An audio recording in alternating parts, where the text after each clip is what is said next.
엄마, 요즘 바빠서 못 가요. 애들 때문에 정신이 없어요. 아버지, 이번 명절은 그냥 쉬세요. 저희끼리 보내야 해서요. 엄마, 돈 좀 보태주실 수 있죠? 이번 달에 너무 빠듯해서요. 이게 현실입니다. 피 한 방울 나눈 자식이지만 늙으면 부모는 그들의 삶에서 짐이 됩니다. 애써 키운 자식이 결국 제 가정만 챙기느라 부모는 뒷전으로 밀려납니다. 병들어 쓰러져도 달려오지 않고 눈물로 전화를 걸어도 차갑게 나중에라는 말만 남습니다. 한때 삶의 이유였던 자식이 어느새 남보다 더 냉정한 존재로 변합니다. 그래서 늙으면 자식도 결국 남이 된다는 잔혹한 진실을 받아들여야 합니다. 첫 번째, 늙으면 자식도 남이 되는 이유는 자식이 결국 자기 가정 챙기느라 부모는 뒷전으로 밀려나기 때문입니다. 이 사실을 뼈저리게 깨달은 사람들의 이야기는 듣는 이의 가슴을 서늘하게 만듭니다. 부모의 희생은 과거의 미담일 뿐 현재의 삶에서 자식에게는 더 이상 우선순위가 되지 못합니다. 부산에 사는 81세 김정순 씨는 평생 자식 교육에 모든 것을 바쳤습니다. 시장 좌판에서 손이 터져가며 돈을 모아 아들을 의사로 만들었습니다. 그러나 남편이 세상을 떠난 뒤 김 씨의 집은 차갑게 식어갔습니다. 아들은 바쁜 병원 일과 아이들 교육에 몰두하느라 어머니에게 한 달에 한 번 겨우 들를 뿐이었습니다. 김 씨가 무릎이 붓고 숨이 차오를 정도로 아팠을 때조차 아들의 말은 차가웠습니다. 엄마, 응급실 가면 되잖아. 지금 내가 너무 바빠서 결국 김 씨는 홀로 버스에 몸을 싣고 병원에 갔습니다. 횡한 대기실에서 이름이 불리길 기다리며 김 씨는 속삭였습니다. 내가 키운 아들이지만 이제는 남이구나. 이 장면은 차라리 낯선 사람보다 더 잔혹한 거리감을 드러냅니다. 서울 송파구에 사는 77세 박영숙 씨는 또 다른 상처를 겪었습니다. 남편과 사별한 뒤 딸 가족과 한 집에 살게 되었지만 곧 지옥 같은 시간이 시작되었습니다. 손주 학교 시간을 맞추고 반찬을 준비하는 일은 당연히 그녀의 몫이 되었습니다. 하루에 3끼를 차리고도 엄마, 이 반찬은 애들이 안 좋아해요 라는 며느리의 불평만 돌아왔습니다. 몸이 지쳐 쓰러졌을 때조차 딸은 엄마, 애들 숙제 봐주셔야 해요. 저녁 약속 있어서요 라며 떠나버렸습니다. 결국 박 씨는 화장실 바닥에서 한참을 쓰러진 채로 있어야 했습니다. 이웃이 찾아와 119를 불러주지 않았다면 큰일을 당했을 것입니다. 병실에서 홀로 눈물을 흘리며 박 씨는 중얼거렸습니다. 나는 딸을 위해 살아왔는데 결국 나는 이 집의 가정부였구나. 더 무서운 건 부모 스스로 아직도 자식에게 기대려 한다는 점입니다. 명절에 오길 기다리며 상을 차려놓고 전화를 붙잡고 하루 종일 귀 기울이지만 들려오는 건 보험 광고뿐입니다. 외로운 집안에 울려 퍼지는 건 TV 소음뿐이고 그 옆에 앉은 부모의 존재는 누구에게도 중요하지 않습니다. 여러분, 늙으면 자식도 결국 남입니다. 피를 나눈 가족이라도 자식의 삶은 배우자와 아이들에게 쏠려 있습니다. 부모는 그 울타리 밖에서 밀려나 있습니다. 자식이 부모를 잊은 게 아닙니다. 단지 그들의 우선순위가 바뀐 것입니다. 그래서 우리는 냉정하게 준비해야 합니다. 자식에게 기대는 순간 더 깊은 상처가 기다리고 있을 뿐입니다. 노년의 존엄은 자식이 지켜주지 않습니다. 스스로를 챙기고 나만의 삶을 만들어야 합니다. 자식에게 모든 걸 걸었던 부모의 눈물이 남의 이야기가 되지 않게 지금이라도 마음을 바꿔야 합니다. 내 인생의 무게는 결국 내가 짊어진다는 진실을 외면하면 마지막 길은 너무나 쓸쓸해질 것입니다.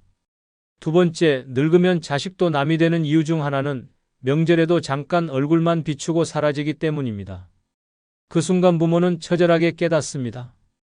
내가 이토록 희생했는데 결국 남는 건 빈집과 식은 밥뿐이구나. 이 진실은 가슴을 쪼개는 칼날처럼 다가옵니다. 전북 군산에 사는 80세 김영자 씨는 명절만 기다리며 삽니다. 아침부터 전을 부치고 고기를 재우고 떡국을 끓이며 손목이 부르트도록 상을 차립니다. 올해는 아이들이 오래 머물겠지 기대하며 마음을 달랩니다. 그러나 도착한 아들 가족은 인사만 건네고 밥상 앞에 앉은 지 1시간 만에 엄마, 오후에 처가에도 들러야 해서요 라는 말과 함께 서둘러 떠납니다. 김 씨는 얼어붙은 손으로 치우다 결국 거실에 주저앉아 흐느꼈습니다. 내가 이 집의 어머니가 아니라 그냥 들렀다 가는 휴게소구나. 그날 저녁 멀쩡히 차려둔 음식은 냉장고 속에서 싸늘히 굳어갔습니다. 서울 강북구에 사는 82세 장봉남 씨는 명절마다 손주 얼굴 좀 보자는 희망 하나로 버팁니다. 아침부터 문 앞만 쳐다보다가 아들 가족이 도착하자마자 들려온 말은 아버지, 오늘은 시간이 없어서 금방 가야 해요였습니다. 손주가 건넨 과자 봉지를 받으며 겨우 웃었지만 채 2시간도 안 되어 현관문은 다시 쾅 닫혔습니다. 쓸쓸히 남은 장 씨는 숟가락도 들지 못한 채 텅 빈 집에서 멍하니 시계를 바라봤습니다. 새벽이 될 때까지 텔레비전 소리에 의지하다가 눈물이 흘러내려 베개를 적셨습니다. 그는 중얼거렸습니다. 나는 이제 그들의 우선순위가 아니구나. 마하트마 간디는 사랑은 시간을 드리는 것이다라고 했습니다. 시간을 내지 않는다면 그것은 더 이상 사랑이 아닙니다. 부모에게 시간을 내지 않는 자식은 결국 부모를 남으로 대하는 것입니다. 더 충격적인 건 부모 스스로 여전히 기대한다는 점입니다. 식탁 위에 산더미 같은 음식을 올려놓고 눈에 힘을 주며 웃지만 속은 무너집니다. 잠시 스쳐간 손주의 웃음소리가 사라지고 나면 남는 건 고요한 집안과 얼룩진 그리움뿐입니다. 명절은 축제가 아니라 외로움이 더 선명해지는 날로 변합니다. 여러분, 늙으면 자식도 결국 남입니다. 명절에 얼굴만 비추고 사라지는 자식의 뒷모습에서 그 사실은 뼈아프게 드러납니다. 피를 나눈 가족이라 해도 그들의 삶의 중심은 이미 배우자와 자식으로 넘어갔습니다. 부모는 뒷전입니다. 그러니 더 이상 착각하지 마십시오. 명절에 울리지 않는 전화, 짧은 방문에 담긴 차가운 무심함을 보고도 눈 감는다면 더 큰 상처만 남습니다. 노년의 존엄은 자식의 발걸음에 달려 있지 않습니다. 이제는 스스로 지켜야 합니다. 자식을 기다리는 삶에서 벗어나 나를 위한 시간을 만들어야 합니다. 늙어 남이 된 자식을 붙잡는 순간 내 인생은 고통으로 끝납니다. 지금부터라도 진실을 받아들이십시오. 명절은 그들의 날이 아니라 내 삶을 어떻게 채울지 결정하는 날이 되어야 합니다.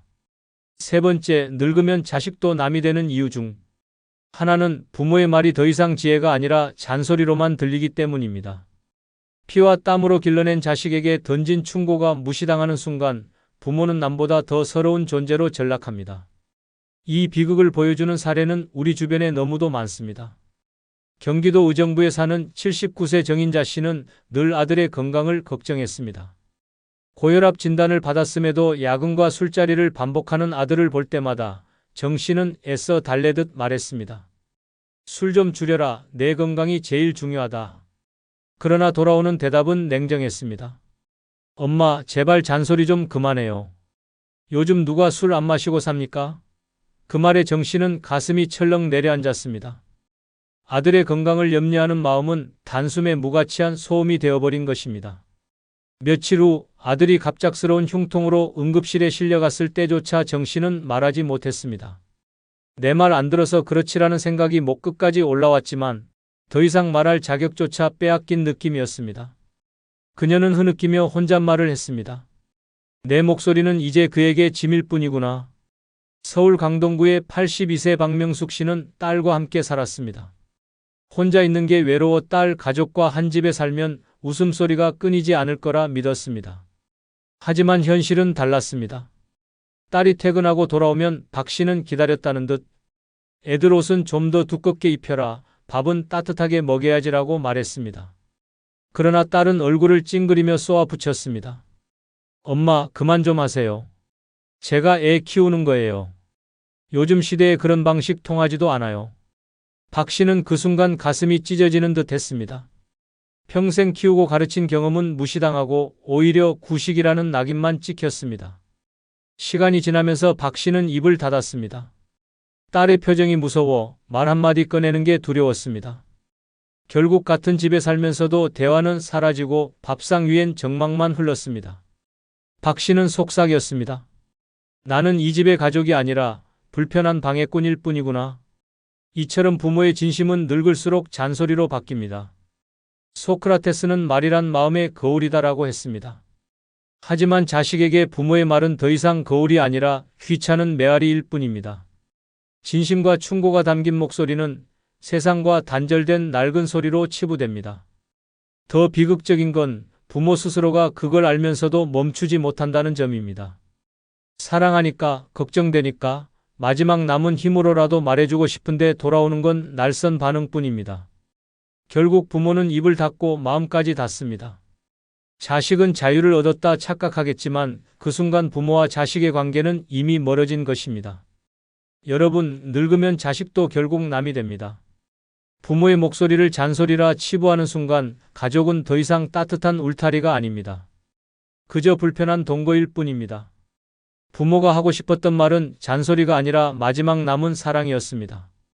그러나 그것조차 외면받는다면 노년은 처절한 침묵 속에서 끝나게 됩니다. 이제 우리는 진실을 마주해야 합니다.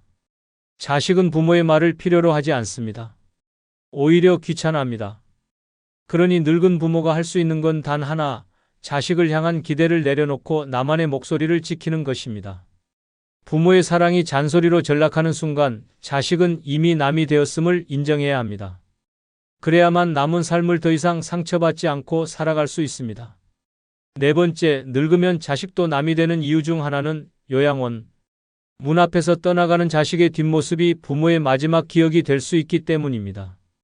그 순간은 칼날처럼 가슴을 찢고 평생 바친 사랑이 단숨에 무가치로 전락하는 처절한 장면입니다. 경기도 안양에 사는 84세 이순덕 씨는 치매가 진행되면서 요양원에 들어가게 되었습니다. 아들은 엄마 잠깐 계시면 저희가 자주 올게요 라며 손을 꼭 잡아주었습니다. 하지만 그 말은 공허한 약속이었습니다. 첫날은 눈물이 글썽한 채 손을 흔들며 돌아갔지만 두 번째 방문은 한 달 후, 세 번째는 석 달이 지나서였습니다. 그리고 점점 발걸음은 끊겼습니다. 요양원 창문에 매달려 아들을 기다리던 이순덕 씨는 멀리 차를 타고 떠나던 그 뒷모습을 끝내 마지막으로 기억했습니다. 그날 이후 누구를 기다리는 마음조차 꺼져버렸습니다. 결국 그녀는 간병인만 곁에 둔 채 조용히 세상을 떠났습니다. 아들이 도착했을 때는 이미 차가운 죽음이 되어 있었습니다. 남은 건 한 줌의 재와 조금만 더 자주 올 거리라는 자식의 후회뿐이었습니다. 전남 목포에 사는 86세 박철호 씨 역시 비슷한 고통을 겪었습니다. 그는 뇌졸중 후유증으로 거동이 불편해지자 요양원에 입소했습니다. 처음 며느리는 눈물을 보이며 아버님, 곧 다시 뵈러 올게요 라고 했습니다. 그러나 현실은 차가웠습니다. 명절에도 얼굴을 비춘 건 단 30분이었고 그나마도 아이들 학원 스케줄 때문에 서둘러 떠났습니다. 요양원 현관 앞에서 뒷모습만 남기고 사라지는 자식들을 바라보며 박 씨는 중얼거렸습니다. 나는 이제 이 집의 손님이구나. 시간이 흐르자 그는 면회가 끊긴 날을 달력에 표시하는 게 습관이 되었습니다. 빨간 동그라미가 점점 줄어들고 결국 달력은 새까맣게 비어갔습니다. 생의 마지막 순간 박 씨 곁에 있었던 건 자식이 아니라 간호사의 손길 뿐이었습니다. 이처럼 요양원 문 앞에서의 이별은 종종 마지막이 됩니다. 부모는 그 뒷모습을 평생의 상처로 안고 눈을 감습니다. 자식은 일이 바빠서 시간이 없어서라며 자기 삶을 핑계로 대지만 사실 부모를 뒷전으로 미룬 것뿐입니다. 철학자 쇼펜하우어는 인간은 철저히 자기 자신에게만 충실하다라고 했습니다. 부모에게 자식은 전부지만 자식에게 부모는 자기 삶의 방해물이 될 수 있다는 잔혹한 진실이 드러나는 순간입니다. 자식은 부모에게 시간을 내지 않습니다. 요양원에 잠깐 들러 눈물 섞인 미소만 남기고 떠나는 뒷모습은 더 이상 사랑이 아닙니다. 그것은 체면을 지키기 위한 방문일 뿐 진심 어린 헌신이 아닙니다. 부모는 그 뒷모습을 보며 다시는 돌아오지 않을 수도 있다는 두려움에 사무치지만 자식은 이미 돌아서서 자기 세계로 향합니다. 여러분, 늙으면 자식도 결국 남입니다. 요양원 문 앞에서 떠나는 자식의 뒷모습이 마지막 장면이 될 수 있음을 우리는 잊지 말아야 합니다. 부모가 평생을 바쳐 남긴 건 결국 눈물뿐이라는 이 냉혹한 현실을 마주해야 합니다. 부모의 마지막은 자식의 품이 아니라 차갑게 닫힌 요양원 문 안에서 끝나기 쉽습니다. 그러니 착각하지 마십시오. 자식은 끝까지 함께하지 않습니다. 남은 생을 당당하게 살기 위해선 자식의 발걸음을 붙잡지 말고 나만의 삶을 준비해야 합니다. 그렇지 않으면 내 눈에 마지막으로 남을 건 차갑게 멀어져가는 자식의 뒷모습일 뿐입니다. 다섯 번째, 늙으면 자식도 남이 되는 이유 중 하나는 결혼 후엔 배우자, 눈치 보느라 부모를 외면하기 때문입니다. 피를 나눈 자식이라 믿었지만 배우자의 한마디가 부모의 평생 희생보다 무겁게 작용하는 순간 부모는 낯선 손님으로 밀려납니다. 이 참혹한 현실을 보여주는 사례는 수없이 많습니다. 경기도 수원에 사는 81세 김정자 씨는 아들을 위해 평생을 바쳤습니다. 남편을 일찍 잃고 시장에서 장사하며 뒷바라지에 의사로 키웠습니다. 그러나 결혼 후 달라진 건 아들의 태도였습니다. 명절 때마다 찾아오던 아들은 결혼 3년 차부터는 아내가 처갓집 먼저 가자고 해서요 라며 미루기 일쑤였습니다. 김 씨가 병원에 입원했을 때도 아들은 하루 10분 얼굴만 비추고 급히 사라졌습니다. 며느리가 기다린다는 이유였습니다. 링거를 꽂은 채 아들의 뒷모습을 바라보던 김 씨는 눈물이 솟구쳤습니다. 내 피와 살을 쏟아 키웠는데 이제는 아내 눈치 때문에 나를 버리는구나. 그날 이후 김 씨는 아들을 부르지 않았습니다. 병실을 지킨 건 병원 간병인의 손길뿐이었습니다. 부산 해운대의 79세 오태식 씨 역시 같은 아픔을 겪었습니다. 오 씨는 작은 철물점을 운영하며 번 돈을 모아 아들에게 신혼집 전세를 마련해 주었습니다. 하지만 아들은 결혼 후 급격히 멀어졌습니다. 손주 돌잔치조차 초대받지 못했고 며느리의 차가운 말이 결정타가 되었습니다. 아버님이 자꾸 오시면 저희 생활에 방해가 돼요. 그 말을 옆에서 듣던 아들은 아무 말도 하지 않았습니다. 침묵이 곧 동의였습니다. 오 씨는 홀로 집으로 돌아오며 땅을 치듯 통곡했습니다. 내가 그렇게 키운 아들이 이제는 남편이자 아버지라는 이유로 내 편이 아니구나. 이후 그는 마을 경로당에서만 하루를 버티며 아들 집 근처를 일부러 피했습니다. 아들의 얼굴을 마주하는 게 더 고통이었기 때문입니다. 공자는 부모를 섬김의 공경이 우선이다라고 말했습니다. 그러나 현실의 자식들은 배우자의 눈치를 보느라 그 공경을 버립니다. 결혼 후 자식에게 부모는 삶의 중심이 아닙니다. 배우자와 아이가 1순위이고 부모는 언제든 뒷순위로 밀려납니다.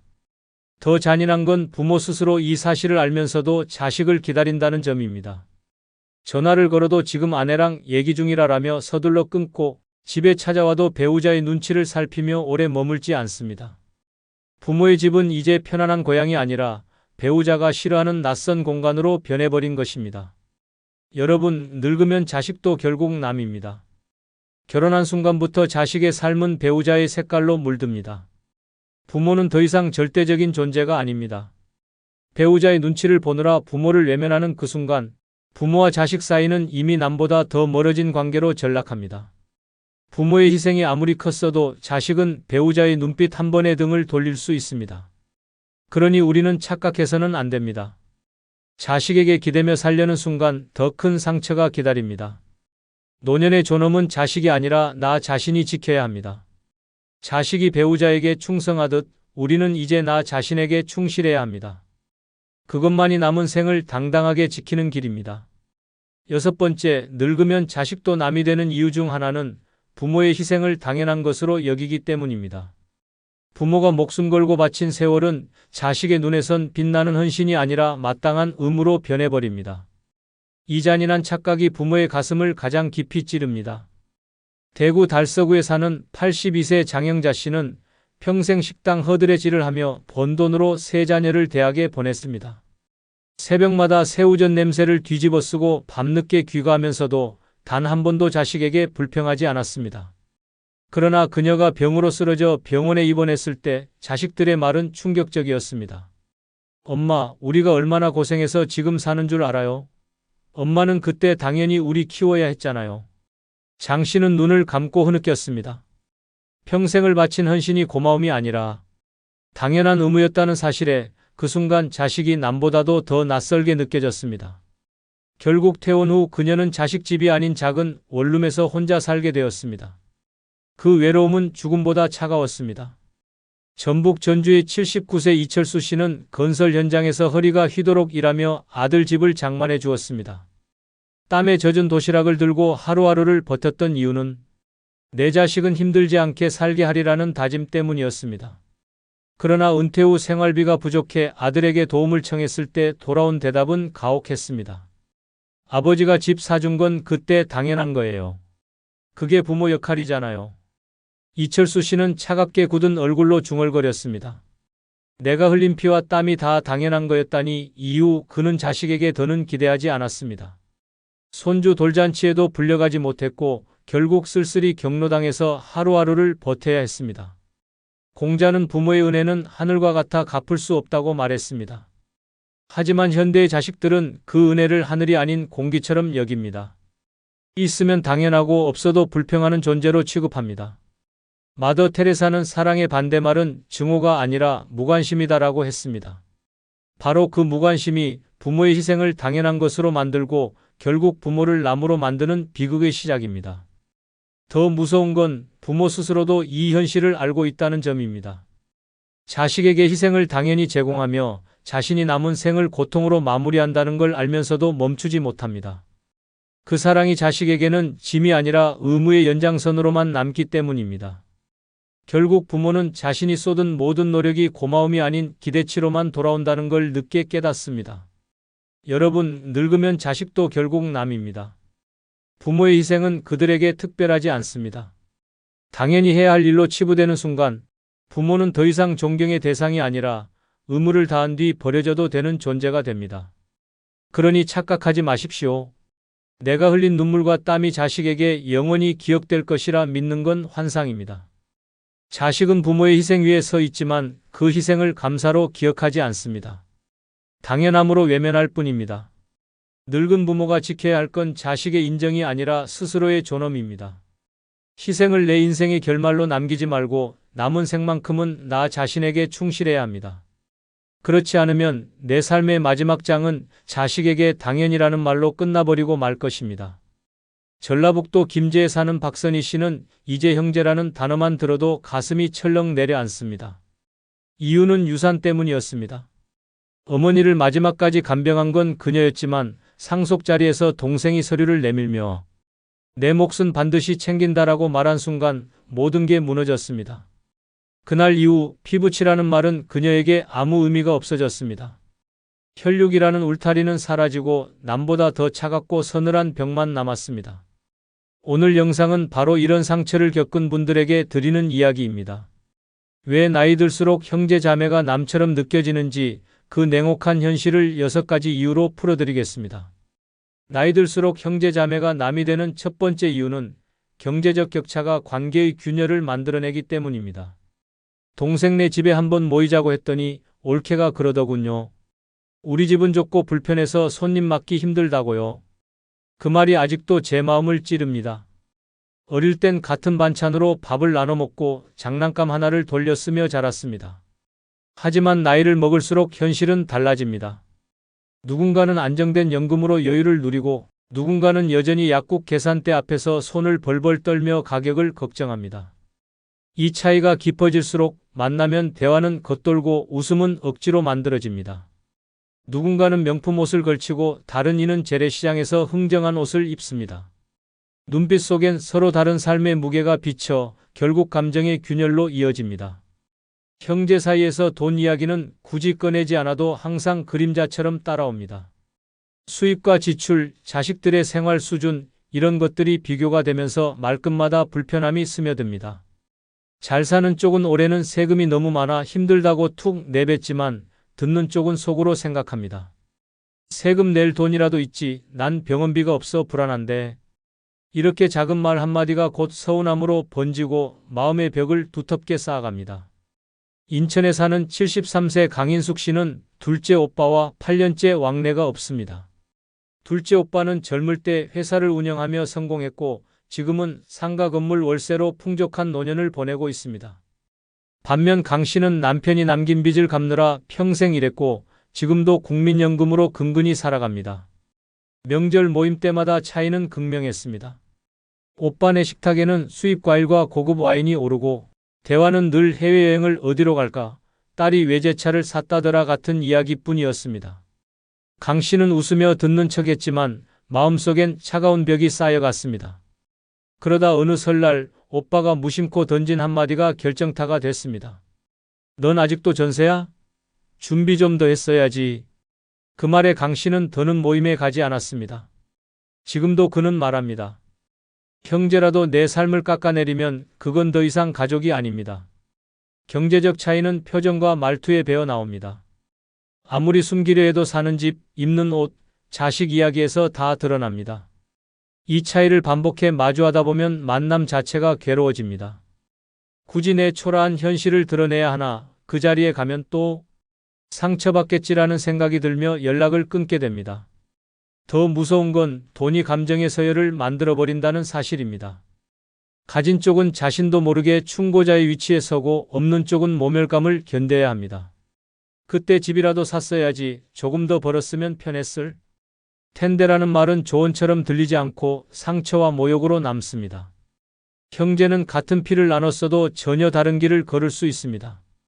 그 다름을 인정하지 못한 채 돈으로 관계를 재단하는 순간 형제는 더 이상 형제가 아닙니다. 피보다 진한 건 현실의 격차입니다. 나이 들수록 그 간극은 줄지 않고 더 벌어집니다. 결국 경제적 차이는 대화를 끊고 만남을 줄이며 마음을 얼어붙게 만듭니다. 가장 가까워야 할 존재가 돈 앞에서 가장 멀어지는 것. 그것이 노년의 형제 자매가 남이 되는 가장 냉혹한 이유입니다. 나이 들수록 형제 자매가 남이 되는 두 번째 이유는 부모가 남긴 돈은 유산이 아니라 끝내 서로를 갈라놓는 불씨가 되기 때문입니다. 아버지 재산은 공평하게 나눠야지. 내가 간병한 건 내 선택이잖아. 엄마가 내게 주신다고 했던 땅 다들 들었잖아. 부모가 살아계실 때는 몰랐습니다. 설마 돈 때문에 평생의 정이 무너질 거라곤 상상조차 못했습니다. 하지만 부모가 세상을 떠나고 집 한 채와 예금 통장 하나가 남는 순간 형제는 가족이 아니라 이해관계자로 변해버립니다. 형제니까 똑같이 나누자는 말은 의외로 갈등의 시작입니다. 누군가는 내가 더 희생했는데 왜 똑같이 받냐고 억울해하고, 다른 이는 법대로 하는 게 당연하다며 냉정해집니다. 특히 간병을 도맡은 사람은 배신감이 깊습니다. 오랜 세월 병원비를 감당하고 돌봄에 지친 그 희생을 다른 형제들은 인정하지 않습니다.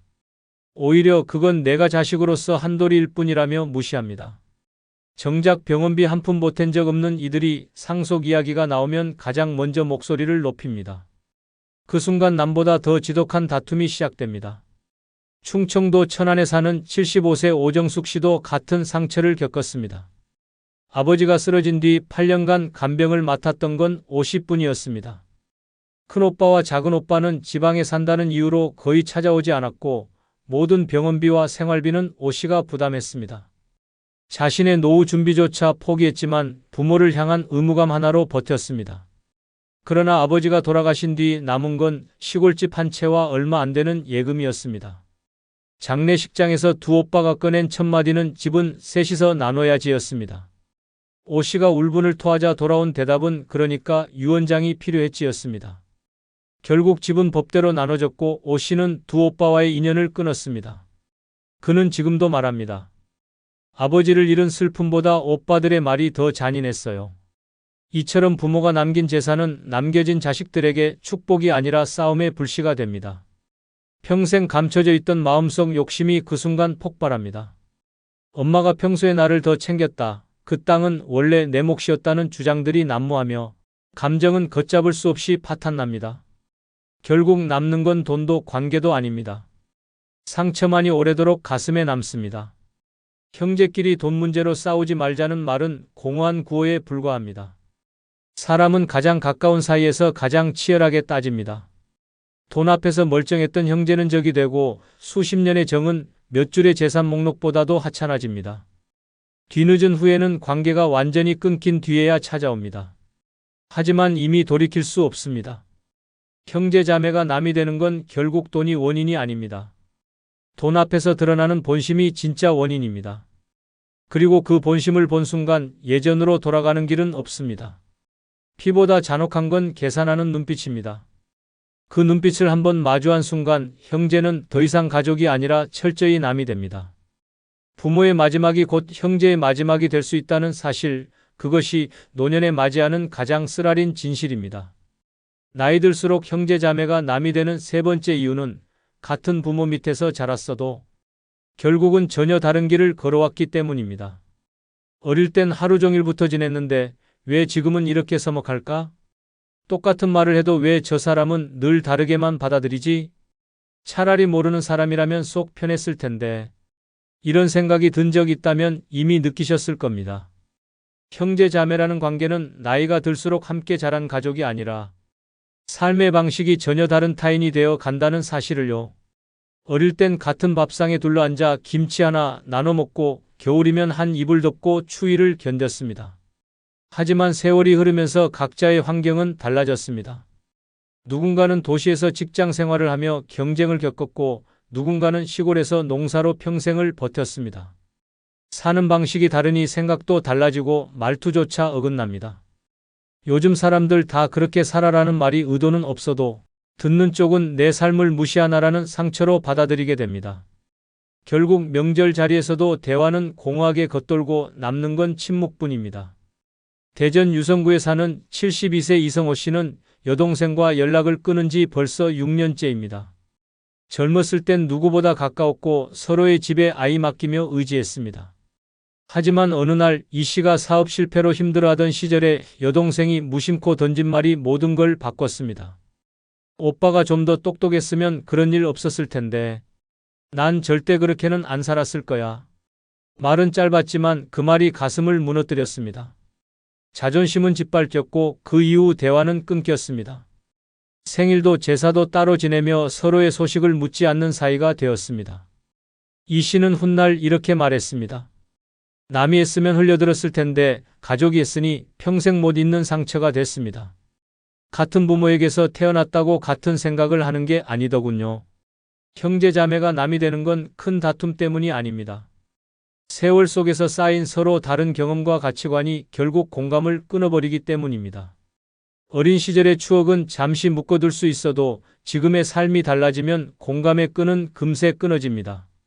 그래도 가족이니까 이해해야지라는 말은 오히려 칼이 되어 상대를 몰아세웁니다. 형제 자매는 같은 피를 나눈 존재이지만 동시에 완전히 다른 인격체입니다. 서로 다른 환경에서 쌓은 삶의 무게가 다르기에 같은 말을 해도 전혀 다르게 들립니다. 그 다름을 인정하지 않고 여전히 우린 가족이니까 당연히 통한다는 착각을 하는 순간 오히려 충돌은 커집니다. 어릴 적 추억만으로는 지금의 거리를 메울 수 없습니다. 피가 이어져 있어도 마음이 이어지지 않으면 형제는 결국 낯선 타인입니다. 나이 들수록 형제 자매가 남이 되는 건 큰 사건 때문이 아니라 공감이 사라진 순간 시작됩니다. 마음이 닿지 않으면 그 거리는 다시 좁혀지지 않습니다. 피보다 강한 건 지금의 마음입니다. 그리고 그 마음이 멀어지면 형제도 더 이상 가족이 아닙니다. 나이 들수록 형제 자매가 남이 되는 네 번째 이유는 자식 문제로 시작된 갈등은 결코 원래대로 회복되지 않기 때문입니다. 그때 오빠가 했던 말이 아직도 귓가에 맴돕니다. 내 아들은 왜 대학을 못 갔냐? 그 순간부터 오빠 얼굴조차 보기 싫어졌습니다. 형제 사이에서 자식 이야기는 결코 가볍게 건드릴 수 있는 주제가 아닙니다. 그런데 나이 들수록 이 금기를 깨는 경우가 늘어납니다. 우리 딸은 이번에 박사 학위 땄다더라. 그 집 애는 직장도 못 잡았다며? 자식 교육은 부모 하기 나름이지라는 말은 얼핏 관심처럼 보이지만 실상은 비교와 평가 그리고 뼈아픈 상처입니다. 가족이라 더 솔직히 말해도 된다고요? 오히려 가족이라서 더 위험합니다. 부모의 마음은 자식에겐 가장 민감하기에 그 부분을 건드리는 순간 감정은 걷잡을 수 없이 무너집니다. 심지어 칭찬도 불편하게 들릴 때가 많습니다. 조카는 참 똑똑하네. 내 딸은 효자야 같은 말도 상황에 따라선 상대방 가슴에 조용히 칼을 꽂습니다. 게다가 자식의 문제는 형제 간의 미묘한 위계를 만들어냅니다. 잘된 자식을 둔 형제는 은연중 우월감을 드러내고 어려움을 겪는 쪽은 자존심을 지키려다 더 위축됩니다. 만남은 불편해지고 대화는 줄어들며 결국 서로의 안부조차 멀리서만 전해 듣는 사이가 되어버립니다. 표정은 웃고 있어도 속은 골마갑니다. 이 감정은 언젠가 폭발하고 한번 멀어진 관계는 쉽게 돌아오지 않습니다. 전북 익산에 사는 74세 최명희 씨는 언니와 6년째 왕래가 없습니다. 계기는 조카 문제였습니다. 최 씨의 아들은 취업이 잘 풀리지 않아 계약직을 전전하고 있었고 언니는 이런 말을 던졌습니다. 아이가 너무 답답해서 그렇지 요즘은 부모가 얼마나 밀어주느냐가 달라지잖아.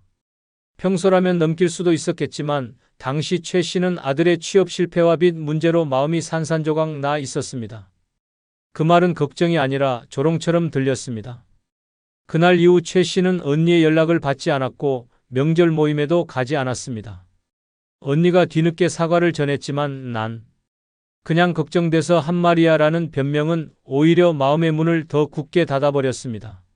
지금도 최 씨는 말합니다. 자식 문제로 멀어진 사이는 다시 예전으로 돌아갈 수 없습니다. 이렇듯 형제를 갈라놓는 가장 흔하면서도 치명적인 원인은 바로 자식입니다. 내 아이를 평가받는 순간 부모는 곧 자신이 부정당했다고 느낍니다. 형제의 입에서 나온 말이라면 상처는 더 깊습니다. 내 애는 왜 그러냐라는 말은 사실상 넌 부모로서 실패했다는 말과 다르지 않습니다. 자식 문제는 각자만이 감당해온 고통과 사정이 담겨있는 영역입니다. 바깥에서 보기엔 단순한 충고일지 몰라도 부모에겐 자존심이고 삶의 이유입니다. 그 자존심을 무너뜨리는 말이 형제의 입에서 나온 순간 마음은 완전히 돌아섭니다. 이후 아무리 미안하다 말해도 그 문은 좀처럼 열리지 않습니다. 형제는 평생을 함께한 존재라 해도 자식 문제로 시작된 균열은 이름 하나로는 메워지지 않습니다. 피보다 더 강한 건 자식을 향한 부모의 마음입니다. 그 마음을 건드린 순간 형제는 더 이상 같은 편일 수 없습니다.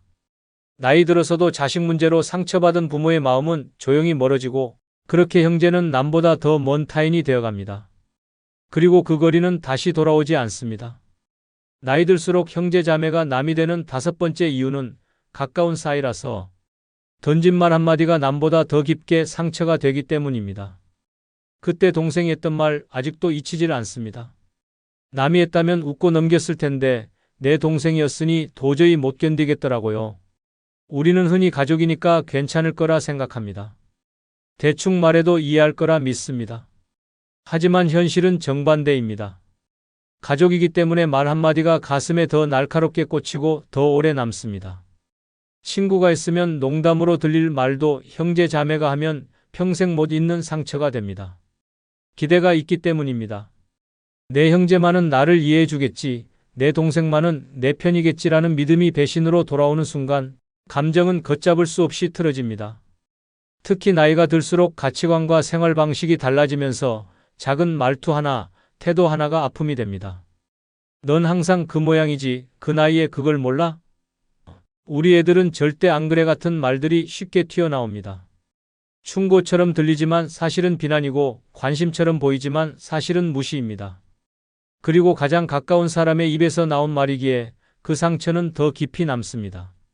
더 무서운 건 말을 던진 사람은 기억조차 못한다는 사실입니다. 그 정도 말에 왜 화를 내? 그건 그냥 농담이었잖아라며 대수롭지 않게 넘깁니다. 하지만 들은 사람은 밤마다 그 말을 곱씹습니다. 왜 내 가족이, 왜 내 형제가 나한테 저런 말을 했을까? 그 순간부터 상대는 더 이상 가족이 아니라 상처 준 사람으로 각인됩니다.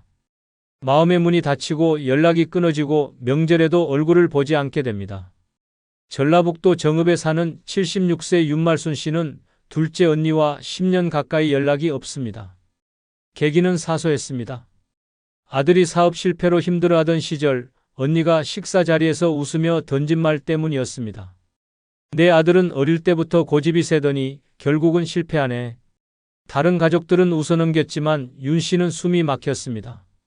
그 말이 언니의 입에서 나왔다는 사실이 가슴을 찔렀습니다.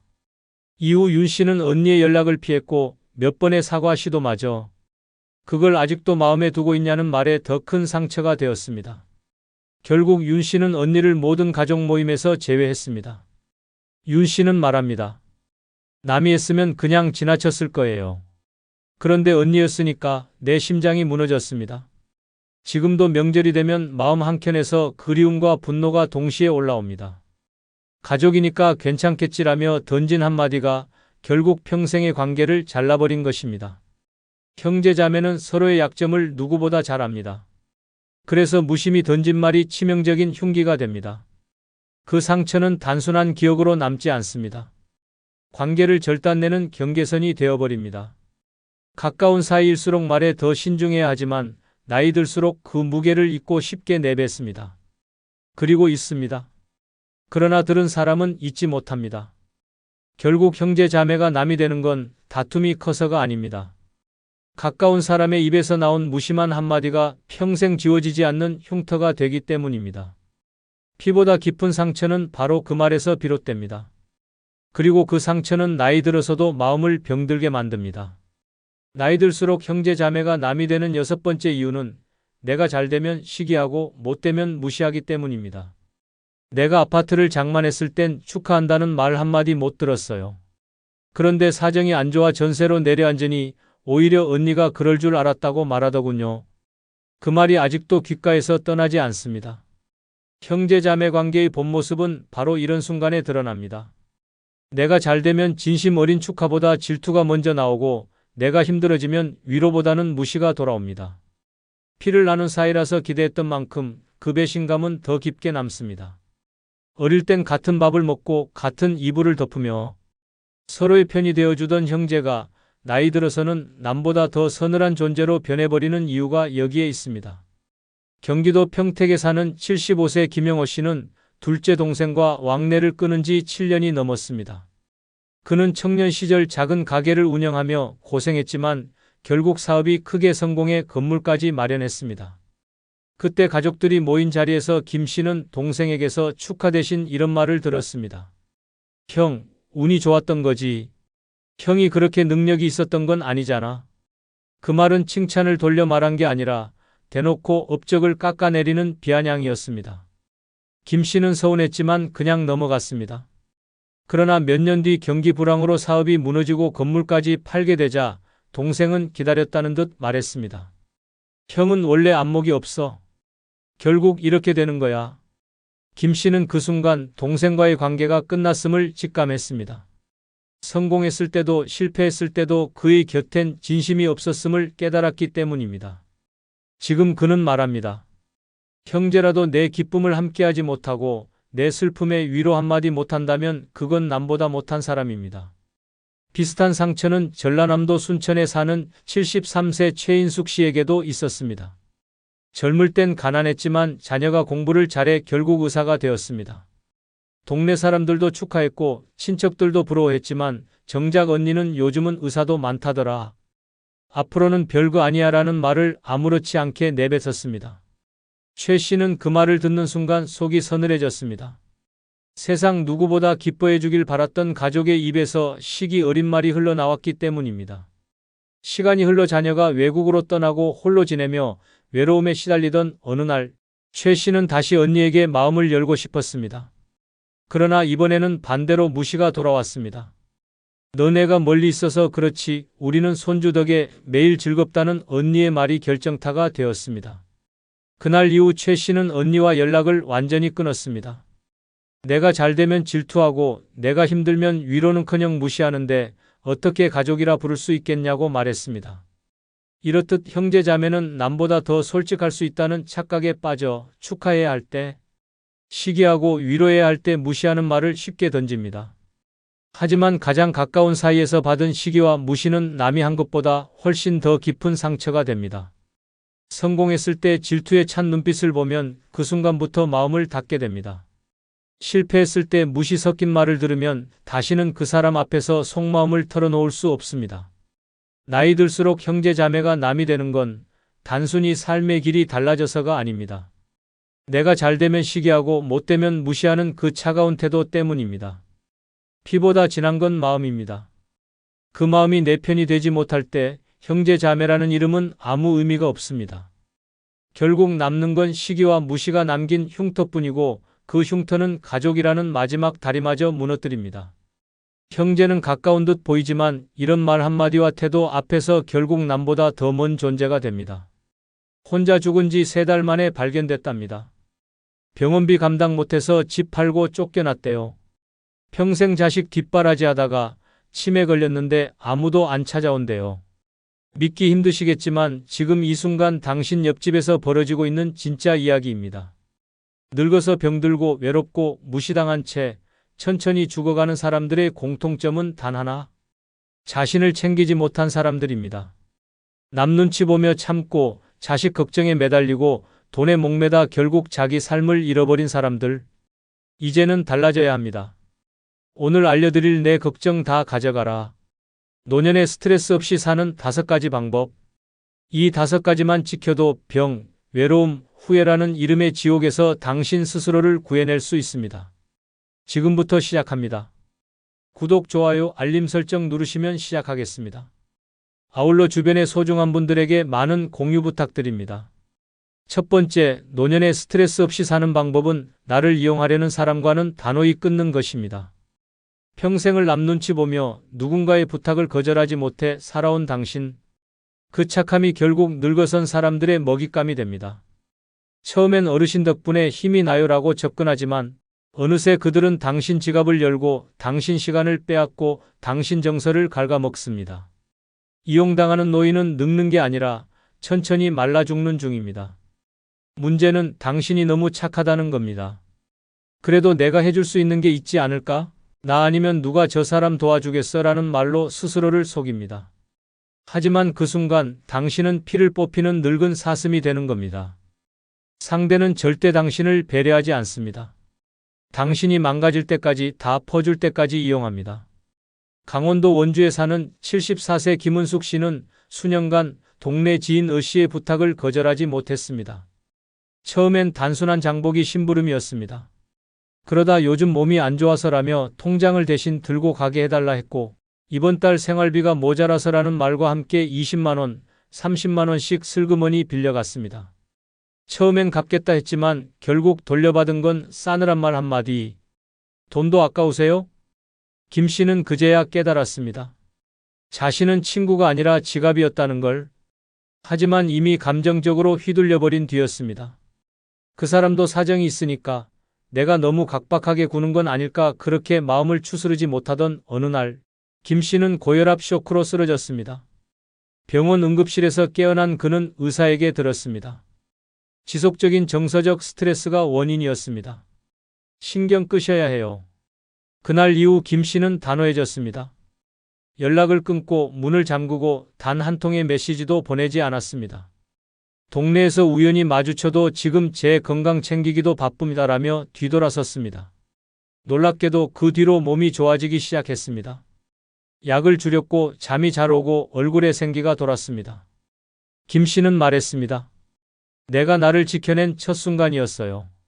노년에 가장 무서운 건 가난도 질병도 아닙니다. 바로 사람입니다. 그 중에서도 당신의 착함을 이용해 들어오는 사람. 말은 곱게 하지만 당신을 편하게 대하는 척하지만 사실은 당신의 자원, 시간, 감정을 먹고 사는 기생충 같은 존재들. 당신이 아프면 멀어지고 당신이 돈을 안 꺼내면 연락도 끊는 사람들. 그들은 결코 고마워요라고 하지 않습니다. 오히려 더 요구하고 더 집착하며 당신을 죄책감에 빠뜨립니다. 그 정도도 못 해줘요? 그 나이에 할 일도 없잖아요? 나한테 왜 이래요? 라는 말로 당신을 무너뜨립니다. 그때 단호하지 않으면 그 관계는 당신 삶 전체를 집어삼킵니다. 이제는 끊어야 합니다. 냉정해야 합니다. 내가 잘라내지 않으면 이 사람은 나를 끝까지 파먹겠구나 하는 직감이 들면 즉시 거리를 두십시오. 착하다는 이유로, 이해심 많다는 이유로 당신 인생을 갉아먹게 두지 마십시오. 관계는 주고받는 겁니다. 당신만 주고 상대는 받기만 한다면 그건 사람이 아니라 흡혈귀입니다. 그리고 노년의 가장 잔인한 건 흡혈귀를 친구로 착각한 채 늙어가는 겁니다. 당신은 지금이라도 바꿀 수 있습니다. 전화번호를 지우고 문을 닫고 마음을 정리하십시오. 그 한 사람을 잘라냈을 뿐인데 삶 전체가 환해지는 경험을 하게 될 것입니다. 그리고 속으로 외치십시오. 내 걱정 다 가져가라. 이젠 나도 나를 지키겠다. 그 결심 하나로 당신은 다시 살아납니다. 진짜 늙는 건 이용당하면서도 참고 사는 그 마음 때문입니다. 이제부터는 절대 누구의 감정 쓰레기통도 지갑도 방패막이도 되지 마십시오. 노년은 당신이 스스로를 가장 소중하게 여겨야 할 시간입니다. 두 번째, 노년에 스트레스 없이 사는 방법은 무엇도 영원하지 않다는 걸 깨닫고 집착을 버리는 것입니다. 내가 아낀 사람, 내가 지킨 집, 내가 모은 돈, 내가 믿은 관계. 그 모든 것이 언젠가는 사라지고 떠나고 배신하고 변합니다. 그런데도 끝까지 붙잡고 있으려다 결국 무너지는 건 당신 자신입니다. 집착은 늙은 인생을 가장 잔혹하게 파괴하는 감정입니다. 젊었을 땐 안 보입니다. 이 일은 절대 끝나지 않을 거야. 이 사람은 평생 내 편이겠지. 내 건강은 당분간은 괜찮겠지라고 생각합니다. 하지만 나이가 들면 모든 게 무너집니다. 기댔던 사람은 등을 돌리고 평생 지켰던 집은 팔려나가고 애지중지 모은 물건도 남들에겐 고철 덩어리일 뿐입니다. 그때 깨닫습니다. 아무것도 영원한 건 없구나.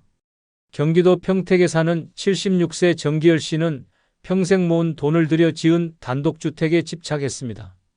아내가 요양병원에 들어간 후에도 그는 이 집만은 지켜야 한다며 혼자 남겨진 텅 빈 집에서 몇 년을 버텼습니다. 자식들은 다 떠났고 마당엔 잡초만 자라났으며 보일러는 고장나 겨울이면 입김이 나올 정도였습니다. 동네 사람들은 이제 집 줄이고 아파트로 옮기세요라고 조언했지만 그는 들은 채도 하지 않았습니다. 이 집이 자신의 삶이고 마지막 자존심이라고 믿었기 때문입니다. 하지만 어느 날 새벽 화장실 가다 미끄러지며 허리를 크게 다쳤습니다. 전화도 닿지 않았고 구조되기까지 무려 14시간을 바닥에서 끙끙 앓았습니다. 그제서야 그는 집착을 내려놓았습니다. 퇴원 후 그는 집을 팔고 소형 아파트로 옮겼습니다. 물건도 거의 다 정리했습니다. 말없이 버린 낡은 책상, 20년 넘은 그릇, 묵은 수건들. 그렇게 내려놓고 나니 놀랍게도 마음이 가벼워졌습니다. 그는 말합니다. 이 집이 내 전부인 줄 알았는데 아니었어요. 전부는 내가 살아있는 지금 이 순간이더라고요. 노년의 불행은 잃어서가 아니라 잃은 걸 놓지 못해서 생깁니다. 떠난 자식에게 집착하고 떠나간 사람을 미워하고 예전 명예를 그리워하고 건강하던 시절을 후회하며 사는 것. 그 모든 게 마음을 병들게 합니다. 바뀐 현실을 인정하지 못하고 과거에만 매달리면 결국 현재의 삶까지 잃게 됩니다. 이제는 인정해야 합니다. 아무리 아껴도 아무리 지켜도 모든 것은 언젠가 떠납니다. 사람도 재산도 건강도 기억도. 결국 내 손에 남는 건 내가 지금 느끼는 감정뿐입니다. 그리고 그 감정을 망치는 게 바로 집착입니다. 집착은 어릴 땐 열정이고 청년 땐 동기지만 노년에선 독입니다. 붙잡는 순간 병이 되고 내려놓는 순간 자유가 됩니다. 이 단순한 진실을 받아들이는데 평생이 걸리는 사람들이 많습니다. 하지만 당신은 늦지 않았습니다. 당신이 지금 붙잡고 있는 게 무엇입니까? 떠난 가족? 팔기 아까운 집? 누가 봐주지도 않는 명함? 아니면 당신 스스로조차 의미를 잃은 물건들입니까? 그걸 놓는 순간 삶이 훨씬 가벼워지고 마음은 훨씬 단단해집니다. 놓는다는 건 포기가 아니라 진짜 나를 회복하는 과정입니다. 집착은 과거의 발목을 묶고 현재를 눈멀게 합니다. 하지만 집착을 버리면 당신의 내일은 다시 열립니다. 내 걱정 다 가져가라. 이젠 놓고 가볍게 살겠다. 이 선언이 바로 노년을 지켜주는 마지막 무기입니다. 무엇도 영원하지 않습니다. 그래서 더더욱 지금 살아있는 당신 자신이 가장 소중한 것입니다. 이제는 미련도 후회도 소유도 내려놓고 가볍고 당당하게 걸어가십시오. 그게 진짜 스트레스 없는 노년입니다. 세 번째, 노년에 스트레스 없이 사는 방법은 자식과 배우자를 미워하지 않고 그들 입장에서 이해하는 것입니다. 늙어서 가장 가슴 찢어지는 순간은 타인이 아닌 가장 가까운 사람에게 상처받을 때입니다. 자식에게 무시당하고 배우자에게 외면받고 가장 믿었던 가족에게 그렇게까지 할 필요 있어? 라는 차가운 말 한마디를 들을 때 가슴 안쪽이 갈라지는 듯한 고통이 찾아옵니다. 그런데 그 순간 원망을 품는 순간부터 당신의 마음은 썩어가기 시작합니다. 우리는 너무 쉽게 가족을 미워합니다. 어떻게 나한테 그럴 수가 있지? 내가 평생을 바쳤는데 배우자도 자식도 결국은 남이야. 그렇게 서운함은 원망이 되고 원망은 분노로 번집니다. 그리고 그 감정은 곧 당신의 몸을 병들게 합니다. 고혈압, 불면증, 우울증 겉으로는 멀쩡해 보여도 속은 불에 타고 있습니다. 가족에 대한 미움은 외부의 공격보다 훨씬 치명적입니다. 대구 수성구에 사는 79세 정인숙 씨는 세 자녀를 모두 대학까지 보내고 남편 뒷바라지도 꼼꼼히 해낸 전형적인 참아온 어머니였습니다. 하지만 자식들은 결혼 후 연락이 점점 뜸해졌고 남편은 늘 스마트폰만 들여다보며 정 씨의 말에 귀 기울이지 않았습니다. 생신에도 일이 바빠서라는 핑계로 자식들은 오지 않았고 남편도 식탁에 앉아 밥만 먹고 조용히 방으로 들어가 버렸습니다. 그날 밤 정 씨는 혼자 소주 반 병을 비우며 울었습니다. 내가 대체 뭘 그렇게 잘못했나. 그 후로 정 씨는 점점 말수가 줄었고 외출도 꺼렸으며 누구보다 건강하던 사람이 몇 달 만에 10kg나 빠졌습니다. 병원에서는 우울성 소화장애라는 진단을 내렸고 약을 처방받았습니다. 하지만 어느 날 우연히 TV에서 본 한 문장이 정 씨의 마음을 흔들었습니다. 그들도 자기 인생을 살아내느라 당신을 돌볼 여유가 없었을 뿐입니다. 그날부터 정 씨는 자식과 남편의 입장을 바라보기 시작했습니다. 큰아들은 회사에서 승진 스트레스로 고생 중이었고 둘째는 육아에 치여 자기 시간조차 없었고 남편은 친구를 잃고 고립감에 빠져 있었습니다. 그 사실을 알게 된 정 씨는 울면서 말했습니다. 나는 외로웠지만 그들도 다들 자기만의 외로움이 있었던 거더라. 그 후 정 씨는 달라졌습니다. 자식에게는 기대 대신 응원을 보냈고 남편에게는 잔소리 대신 따뜻한 차 한 잔을 내밀었습니다. 그러자 놀랍게도 가족들의 태도도 바뀌었습니다. 자식은 엄마 목소리 듣고 싶어서 전화했어요 라고 말했고 남편은 같이 산책 갈래요? 라며 먼저 손을 내밀었습니다. 정 씨는 그때 깨달았습니다. 내가 먼저 풀지 않으면 가족은 절대 다가오지 않는다는 것을. 가족에게 받은 상처는 깊지만 그 상처를 치유할 수 있는 사람도 결국 가족뿐입니다. 자식과 배우자를 미워하며 사는 순간 당신 인생은 괴로움의 수렁에서 빠져나올 수 없습니다. 하지만 단 한 번 그들의 입장에서 바라보는 순간 원망이 연민으로 분노가 이해로 바뀌며 당신의 마음이 풀리기 시작합니다. 노년의 스트레스를 키우는 가장 큰 독은 기대입니다. 자식이라면 이 정도는 해줘야지, 남편이라면 나를 좀 더 알아줘야지라는 기대는 충족되지 않을수록 당신을 쓰러뜨립니다. 반면 기대를 내려놓고 그저 한 인간으로 이해하려는 순간 마음은 편안해지고 몸은 가벼워집니다. 내가 외로운 만큼 그들도 힘들 수 있다. 이 문장을 마음속에 새기십시오. 미워할 시간을 이해로 바꾸는 것, 그게 바로 노년의 당신을 병들게 하지 않는 유일한 방법입니다. 그리고 마지막으로 이렇게 되뇌어 보십시오. 내 걱정 다 가져가라. 나는 오늘도 가족을 탓하지 않고 내 마음을 지키겠다. 그 결심 하나로 당신은 병이 아닌 회복의 길로 들어섭니다. 가족을 미워하지 않는 마음, 그것이야말로 늙은 인생의 마지막 품격입니다. 네 번째, 노년에 스트레스 없이 사는 방법은 돈에 목매지 않고 하루하루 만족하며 사는 법을 아는 것입니다. 늙어서 가장 비참한 삶은 돈은 있는데 행복이 없고 통장은 두둑한데 마음이 비어있는 인생입니다. 그리고 반대로 가장 초라한 삶은 남들 돈 가진 거 부러워하며 비교하다 병드는 인생입니다. 노년의 스트레스는 대부분 돈 걱정이라는 이름의 망상에서 시작됩니다. 저 노인네는 연금이 얼마라더라. 같이 퇴직했는데 쟤는 건물 주고 나는 월세라니. 내가 좀만 더 모아둘 걸, 이젠 끝장이야. 이런 생각들이 매일 밤 당신의 가슴을 짓누르고 결국은 고혈압, 불면증, 우울증으로 돌아옵니다. 그 어떤 병보다 무서운 건 쓸데없는 돈 걱정에 갇혀 스스로를 괴롭히는 마음입니다. 경북 구미에 사는 70세 문정혜 씨는 남편과 함께 40년간 자영업을 하며 악착같이 살았습니다. 퇴직금도 없었고 국민연금도 적었습니다. 남편이 병으로 쓰러진 뒤 병원비와 생활비를 감당하려 오래된 금반지와 시계를 팔아가며 하루하루 버텼습니다. 자식들은 각자 살기 바빴고 엄마 힘내요라는 말만 남기고 손은 내밀지 않았습니다. 문 씨는 매일 통장 잔액을 확인하며 잠들었고 3만 원 이상 쓰는 날이면 불안감에 눈을 못 붙였습니다. 그런데 어느 날 이웃 노인이 고급 재건축 아파트에 살면서도 외로움과 허무함에 세상을 등졌다는 이야기를 듣게 되었습니다. 그 순간 문 씨는 멍해졌습니다. 아, 돈이 많아도 결국 혼자 죽을 수 있구나. 그날 이후 문 씨는 생각을 바꿨습니다. 많이 없어도 매일 밥 잘 먹고 웃고 말할 수 있으면 그게 사는 거지. 그때부터 문 씨는 매일 아침 2,000원짜리 콩나물로 국을 끓이고 작은 플라스틱 화분에 고추 모종을 심으며 하루를 시작했습니다. 휴대폰에 웃긴 동영상 하나 저장해 놓고 그걸 보며 하루에 한 번은 크게 웃었습니다. 그리고 매일 밤 손바닥에 적었습니다. 오늘도 잘 살았다. 놀랍게도 몇 달 후 문 씨의 얼굴은 달라졌습니다. 건강도 좋아졌고 마음도 편안해졌고 사람들과 대화도 늘었습니다. 누군가 물었습니다. 뭐 좋은 일 있으셨어요? 문 씨는 웃으며 말했습니다. 돈은 없지만 하루하루가 내 인생에서 제일 부자 같아요. 노년의 돈에 목매면 결국 모든 것을 잃습니다.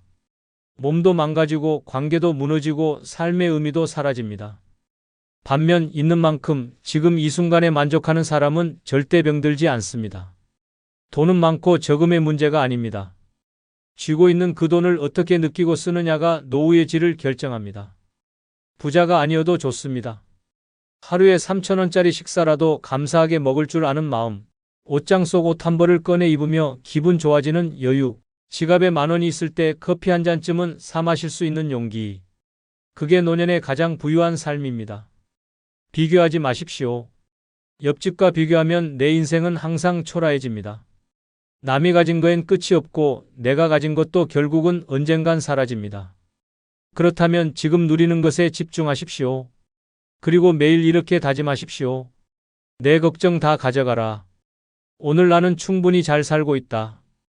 그 말 한마디가 통장보다 강하고 보험보다 든든한 삶의 방패가 될 것입니다.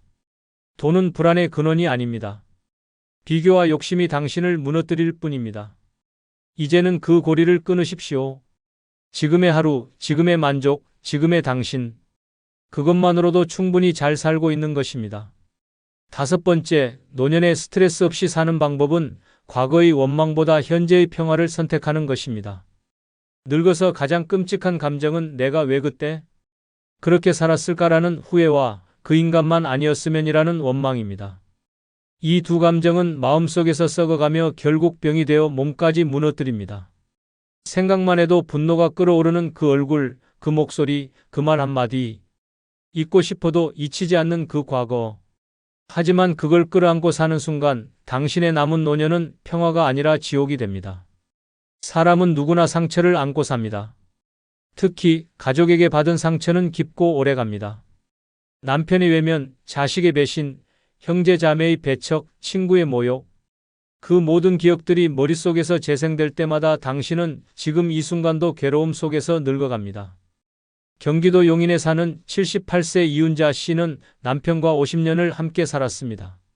겉보기엔 평범한 노부부였지만 그 속은 울분과 참음으로 뒤덮인 전쟁터였습니다. 남편은 술에 취해 손찌검을 했고 말끝마다 무시했고 자식들 앞에서도 쓸모없는 여편네라며 모욕을 줬습니다. 그럼에도 이 씨는 자식들 때문에 참고 또 참았습니다. 남편이 뇌경색으로 쓰러졌을 때도 그녀는 묵묵히 간병했습니다. 그러나 남편은 의식이 돌아온 순간조차 밥은 왜 이 모양이야? 라고 악을 썼습니다. 그 순간 이 씨는 속으로 외쳤습니다. 이 인간이 죽어야 내가 산다. 하지만 그날 밤 병실 TV에서 어떤 할머니의 인터뷰를 보게 됐습니다. 그 사람은 죽어가면서도 나를 미워했지만 나는 그를 용서했어요. 내 마음이라도 편해야 내 남은 삶이 지옥이 아니더라고요. 그 말을 들은 이 씨는 처음으로 생각을 바꿨습니다. 내가 왜 저 인간을 미워하느라 내 남은 인생까지 망쳐야 하지? 그날부터 그녀는 원망을 내려놓기 시작했습니다. 말은 줄였고 억지로 미소 지으려 하지 않았고 대신 병원 가는 길에 꽃집에 들러 장미 한 송이를 사서 자기 방에 꽂아두었습니다. 그녀는 조용히 말했습니다. 이제 나는 나를 위해 산다. 놀랍게도 그때부터 이 씨의 건강도 조금씩 나아졌습니다. 혈압약도 줄고 소화도 잘 됐고 밤에도 뒤척임이 줄었습니다. 무엇보다 얼굴에서 그늘이 사라졌습니다. 주변에서는 말했습니다. 표정이 환해지셨어요. 그녀는 웃으며 대답했습니다. 미워하는 거 그거 나한테 너무 독했더라고요. 원망은 상대에게 날리는 칼이 아니라 내 심장을 찌르는 칼입니다. 지금 당신이 끌어안고 있는 그 분노, 그 미움. 그걸 계속 품고 살아봐야 상대는 아무렇지 않고 당신만 병들고 늙고 망가집니다. 이제는 내려놓을 때입니다. 과거를 바꿀 수 없다면 지금이라도 내 감정의 방향은 바꿔야 합니다. 과거에 묶인 사람은 절대 행복해질 수 없습니다. 그 기억은 지워지지 않지만 선택은 가능합니다. 미워하며 살지, 편안히 살지, 용서하지 않아도 좋습니다. 다만 그 감정을 더 이상 곱씹지 말고 묻으십시오. 그리고 하루하루 나를 위한 평화를 선택하십시오. 그게 바로 노년을 지켜내는 가장 강한 무기입니다. 지금 이 순간 마음속에 이렇게 말해보세요. 내 걱정 다 가져가라. 나는 더 이상 과거에 발목 잡히지 않겠다. 그 다짐 하나면 당신의 하루가 바뀌고 몸이 바뀌고 남은 인생이 다시 살아나기 시작할 것입니다. 영상이 끝나면 여러분의 경험이나 생각을 댓글로 남겨주세요. 여러분의 소중한 경험과 의견이 다른 누군가에게는 큰 힘과 깨달음이 분명될 것입니다. 아울러 멤버십 가입 부탁드리며 오늘 하루도 행복하시고 무탈하시기 바랍니다. 이 영상은 모든 친구 관계에 해당되는 이야기가 아닙니다. 그러나 지금 친구 문제로 마음이 무너지고 관계를 끊어야 할지 붙잡아야 할지 갈팡질팡 고민하는 분들에게는 분명 날카로운 해답이 될 것입니다. 나이 들어 만나는 친구가 더 이상 위로가 아니라 짐이 되는 순간이 찾아옵니다. 내 고통을 이해하기보다 남들 앞에서 흉기로 삼고 내 자존심을 살려주기보다 비교와 자랑으로 짓밟는 모습에 분노와 허무가 뒤섞입니다.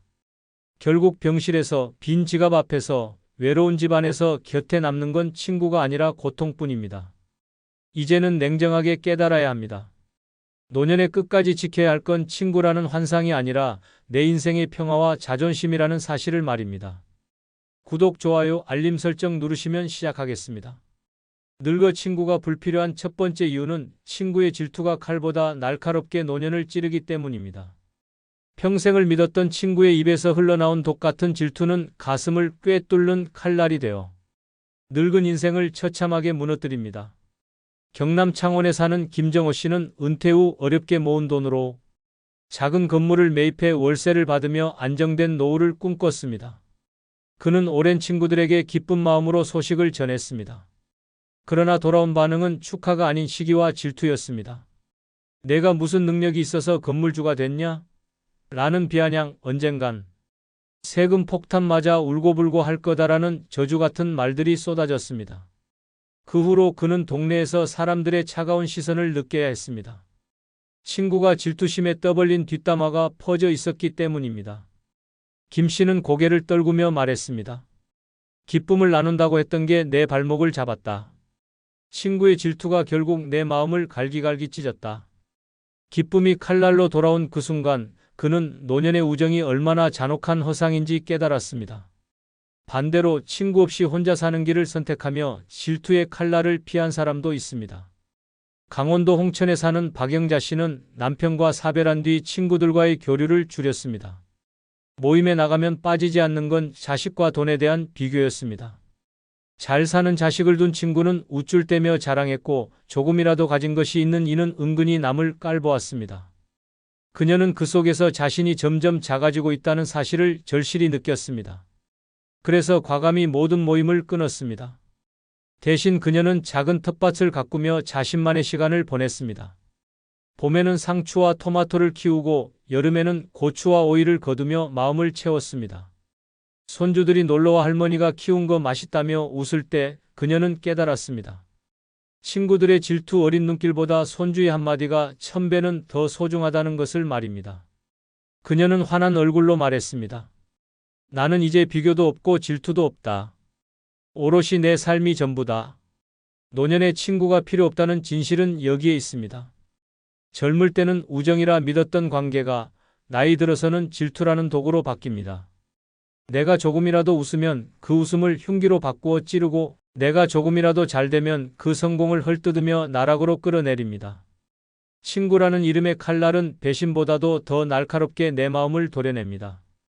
그러나 혼자 사는 사람은 다릅니다.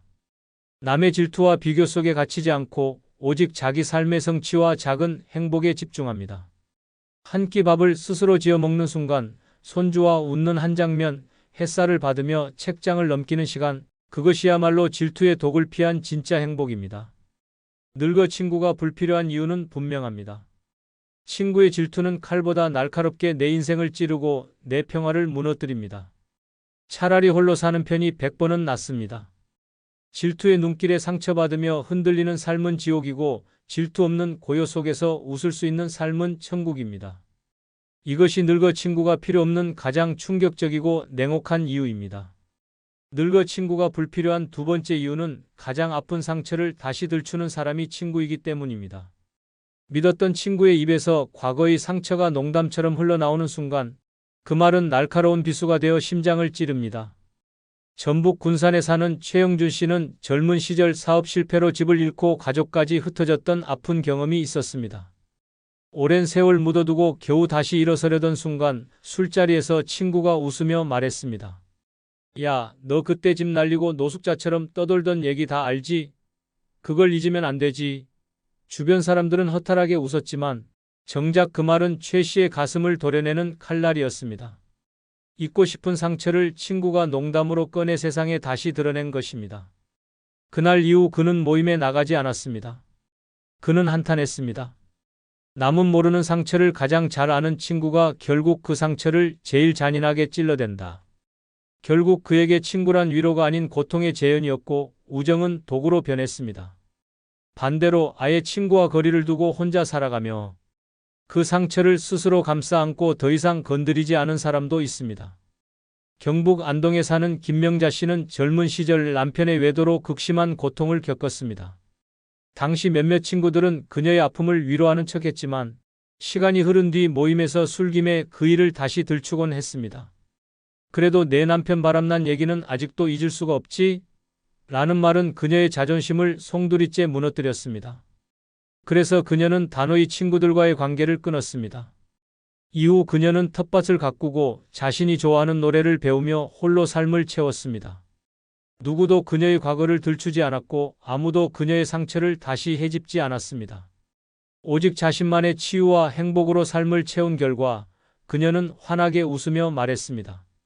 친구들이 들춰내던 과거가 사라지니 비로소 지금의 내가 살아났다. 노년의 친구가 필요 없다는 진실은 바로 여기에 있습니다.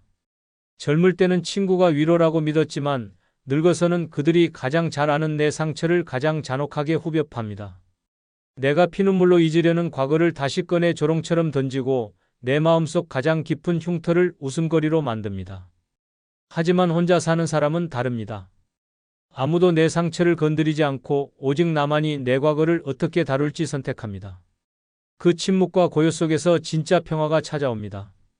늙어 친구가 불필요한 이유는 분명합니다. 가장 아픈 상처를 들추고 다시 찌르는 존재가 다름 아닌 친구이기 때문입니다. 차라리 혼자 사는 편이 100번은 낫습니다. 과거의 흉터를 웃음거리로 삼으며 무너지는 삶은 지옥이고 아무도 그 상처를 들추지 않는 고요 속에서 살아가는 삶은 천국입니다. 이것이 늙어 친구가 필요 없는 가장 충격적이고 냉혹한 이유입니다. 늙어 친구가 불필요한 세 번째 이유는 뒤돌아서는 순간 흉보는 게 친구이기 때문입니다. 가장 가까운 자리에서 함께 웃던 사람이 내 등 뒤에서는 가장 잔인한 말로 나를 찌릅니다. 경기 용인에 사는 이만수 씨는 은퇴 후 친구들과 주기적으로 만나며 외로움을 달랬습니다. 모임 자리에서는 서로 안부를 묻고 건강을 챙기라며 웃음을 나눴습니다. 하지만 충격은 그가 우연히 다른 지인에게서 들은 말에서 터졌습니다. 내가 자리 비우자마자 내 아들 아직 취업도 못한다며 다들 한참 흉봤다더라. 순간 얼굴에 피가 가시고 숨이 막혔습니다. 친구라 믿었던 사람들이 내 아픔을 농담거리로 삼고 내 가정을 뒷담화의 술안주로 삼았던 것입니다. 다음 모임에 나갔을 때 친구들은 태연하게 웃으며 잘 지냈냐 묻고 있었지만 이 씨의 귀에는 칼날 같은 조롱의 메아리만 울렸습니다. 그는 절망적으로 말했습니다. 가장 따뜻하다 믿었던 자리가 사실은 내 뒷모습을 찢는 도살장이었다.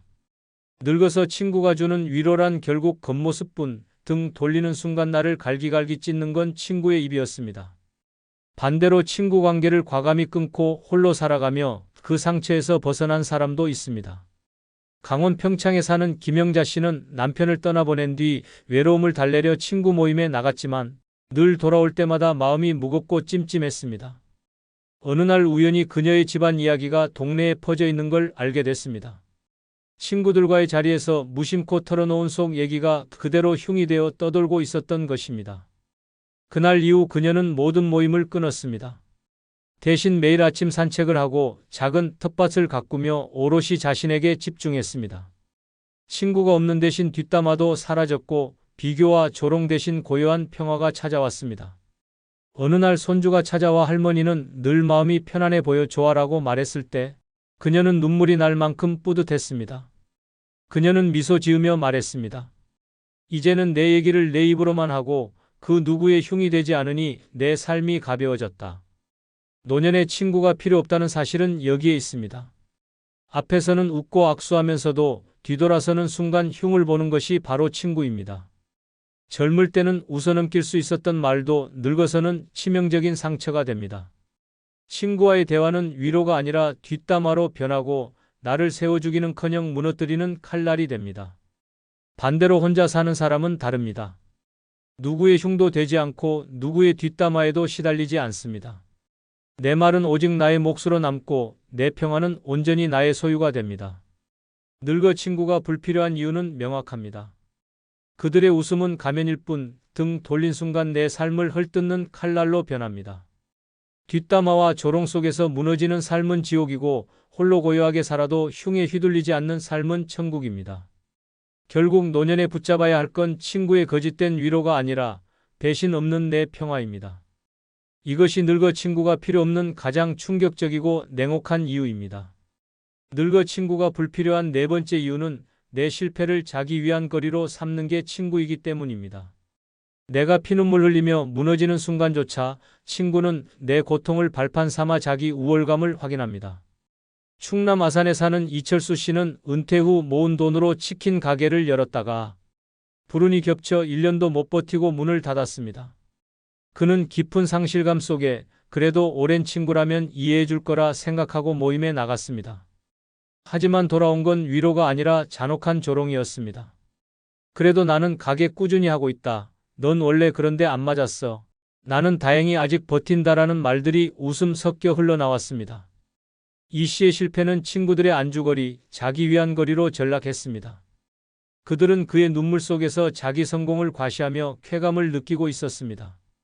그날 집으로 돌아온 그는 거울을 보며 주먹을 움켜쥐었습니다. 내가 무너진 걸 즐기는 게 친구라니 이건 지옥보다 더 잔인하다. 그 순간 그는 깨달았습니다. 가장 깊은 상처 위에 소금을 뿌리는 건 낯선 타인이 아니라 평생 믿었던 친구라는 사실을 말입니다. 반대로 아예 친구 관계를 끊고 스스로의 실패와 고통을 자신만의 방식으로 치유하며 행복을 되찾은 사람도 있습니다. 전북 익산에 사는 박은주 씨는 남편과 함께 운영하던 작은 식당이 코로나 시기 문을 닫으며 모든 것을 잃었습니다. 처음엔 친구들에게 털어놓고 위로받고 싶어 모임에 나갔습니다.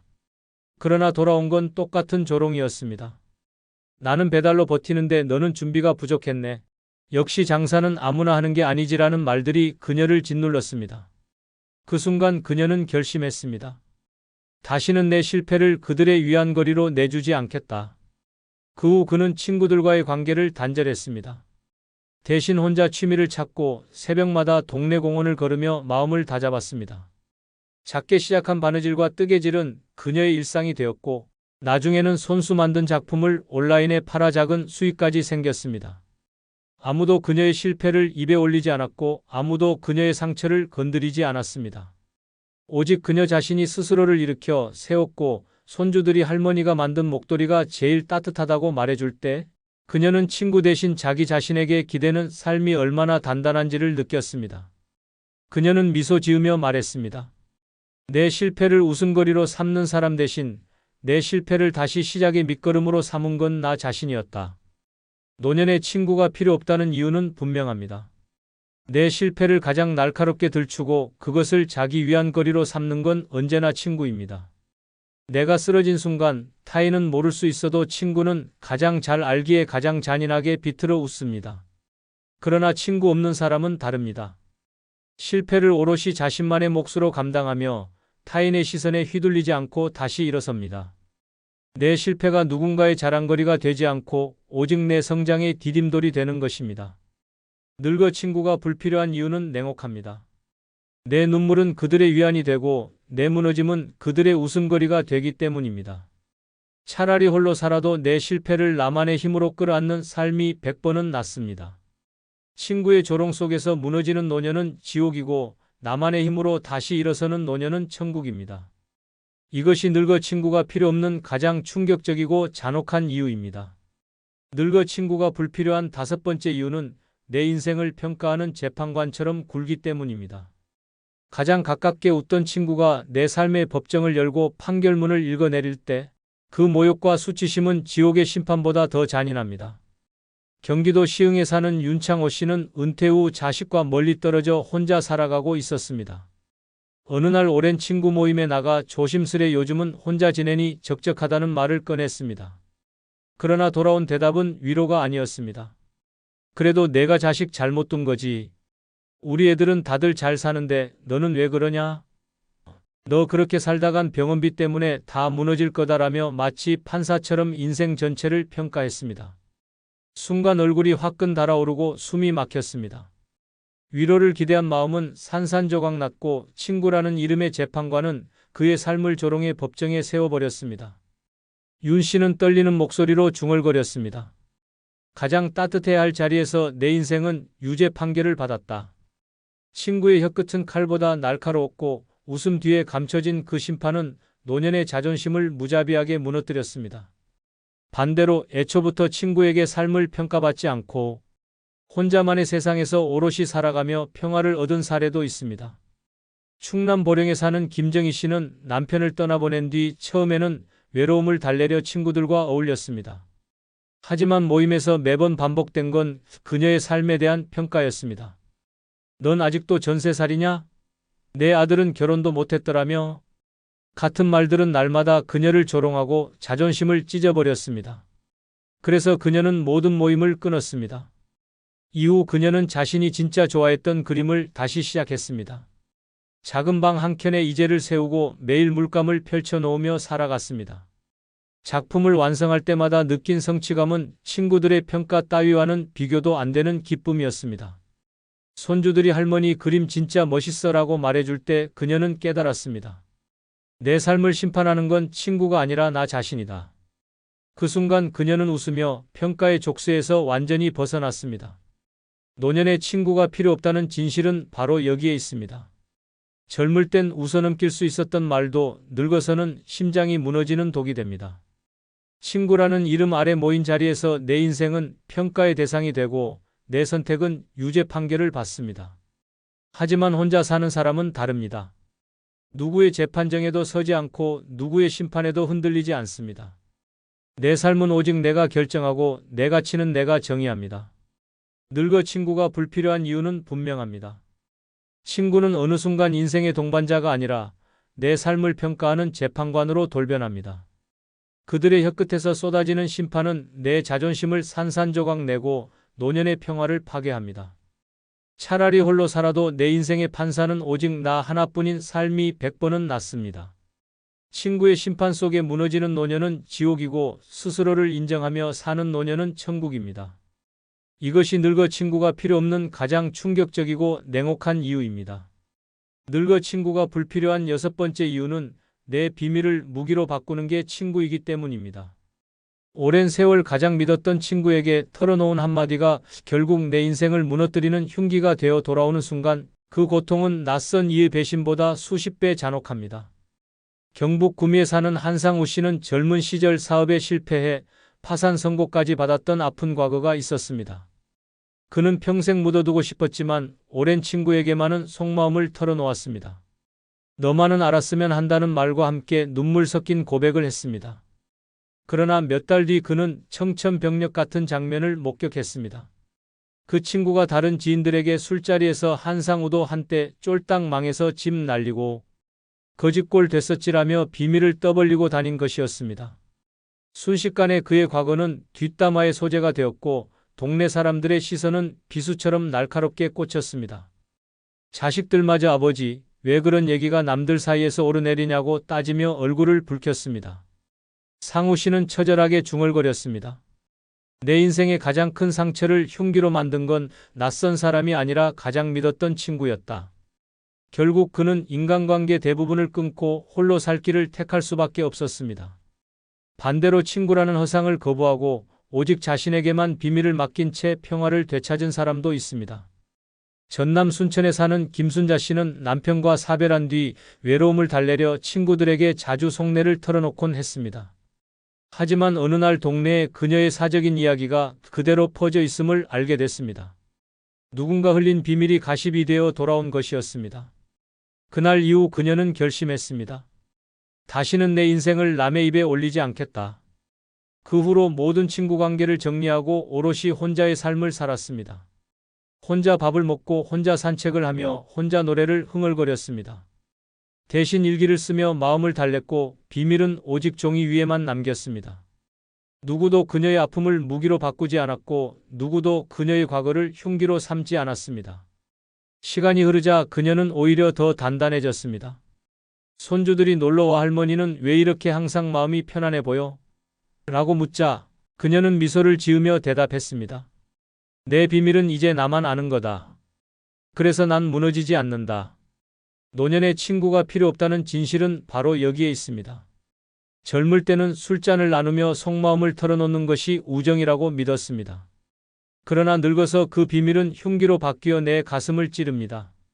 친구라 부른 사람의 혀끝은 나를 위로하지 않고 오히려 내 과거를 꺼내들며 조롱과 비교의 무기로 삼습니다. 하지만 혼자 사는 사람은 다릅니다. 누구에게도 비밀을 내주지 않으니 누구도 그것을 흉기로 바꿀 수 없습니다. 내 아픔은 나만 알고 내 과거는 나만 품으니 삶은 조용히 그러나 단단하게 빛납니다. 늙어 친구가 불필요한 이유는 분명합니다. 내 비밀을 가장 교묘하게 흉기로 바꾸는 존재가 바로 친구이기 때문입니다. 차라리 고요 속에 혼자 살아도 배신 없는 평화가 100번은 낫습니다. 비밀이 흉기로 바뀌어 무너지는 삶은 지옥이고 비밀이 온전히 내 안에만 머무는 삶은 천국입니다. 이것이 늙어 친구가 필요 없는 가장 충격적이고 냉혹한 이유입니다. 늙어 남 눈치 보며 사는 건 결국 스스로를 서서히 목 졸라 죽이는 일과 같습니다. 자식에게 다 퍼주고 친구에게 끌려다니며 체면과 예의에 묶여 살다 보면 마지막엔 빈손으로 버려진 채 고요한 방 안에 홀로 남습니다. 남의 눈빛 하나에 웃고 울던 인생이 결국 내 인생을 갈갈이 찢어버린 칼이 됩니다. 늙음은 잔혹합니다. 착하면 뜯기고 선하면 버려집니다. 살아남으려면 독해야 하고 내 권리를 지켜야 합니다. 오늘 영상 끝까지 보셔야 당신이 무너지지 않고 살아남는 방법을 알 수 있습니다. 구독, 좋아요, 알림 설정 누르시면 시작하겠습니다. 첫 번째, 늙어서 남 눈치 보지 말고 독하게 살아야 하는 이유는 남의 말은 칼이고 내 독함은 방패이기 때문입니다. 젊었을 때는 다릅니다. 남의 말이 칭찬일 줄 알고 귀를 열었고 남들이 흘린 한마디가 내 미래를 바꿔줄 조언일 거라 믿었습니다. 그러나 나이 들어 돌아보면 깨닫습니다. 그들의 말은 칼날이었고 내 가슴을 베고 내 자존심을 도려내던 무기였습니다. 남의 시선과 남의 말에 매달려 살던 사람은 결국 온몸이 상처투성이가 되어 늙어갑니다. 반대로 독하게 살아남은 자는 남의 칼날을 두려워하지 않았습니다. 독함이 방패가 되어 끝내 살아남은 겁니다. 서울에 사는 한 노인은 평생 남의 말에 휘둘렸습니다.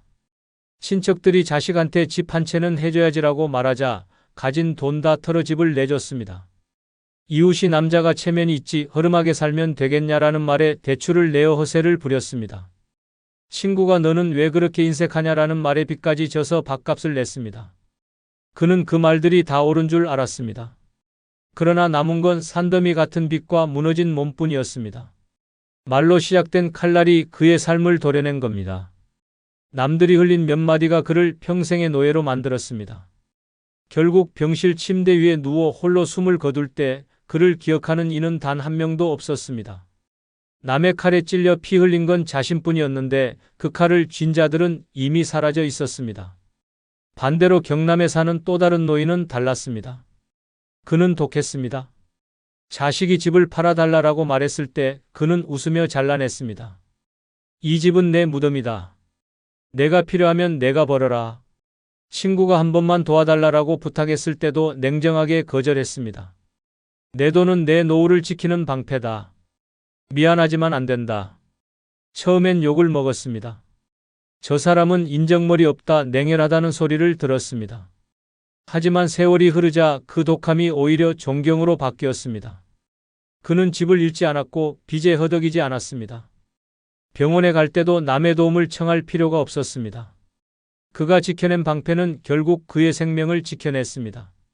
늙어 남 눈치 보며 살면 결국 남의 말에 찔려 죽습니다. 이번 한 번만이라는 말은 칼날이고 당신은 착하니까라는 말은 덫입니다. 거절하지 못하는 순간 당신은 칼밥이 됩니다.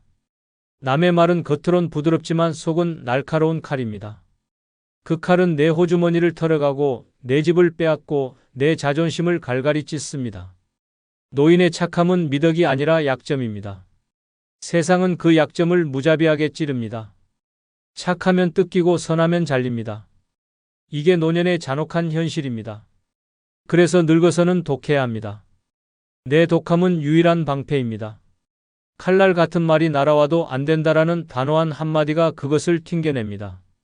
못한다라는 냉정한 표정이 칼끝을 무디게 만듭니다. 욕을 먹어도 괜찮습니다. 욕은 하루만 남습니다.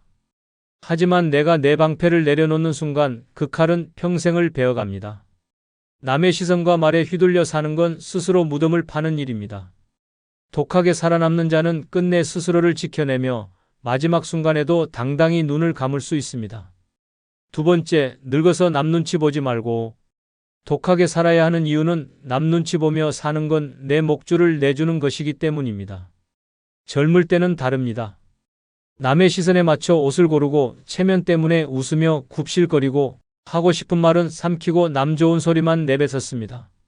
그땐 그게 사회에서 살아남는 방법이라 믿었습니다. 그러나 늙고 나면 알게 됩니다.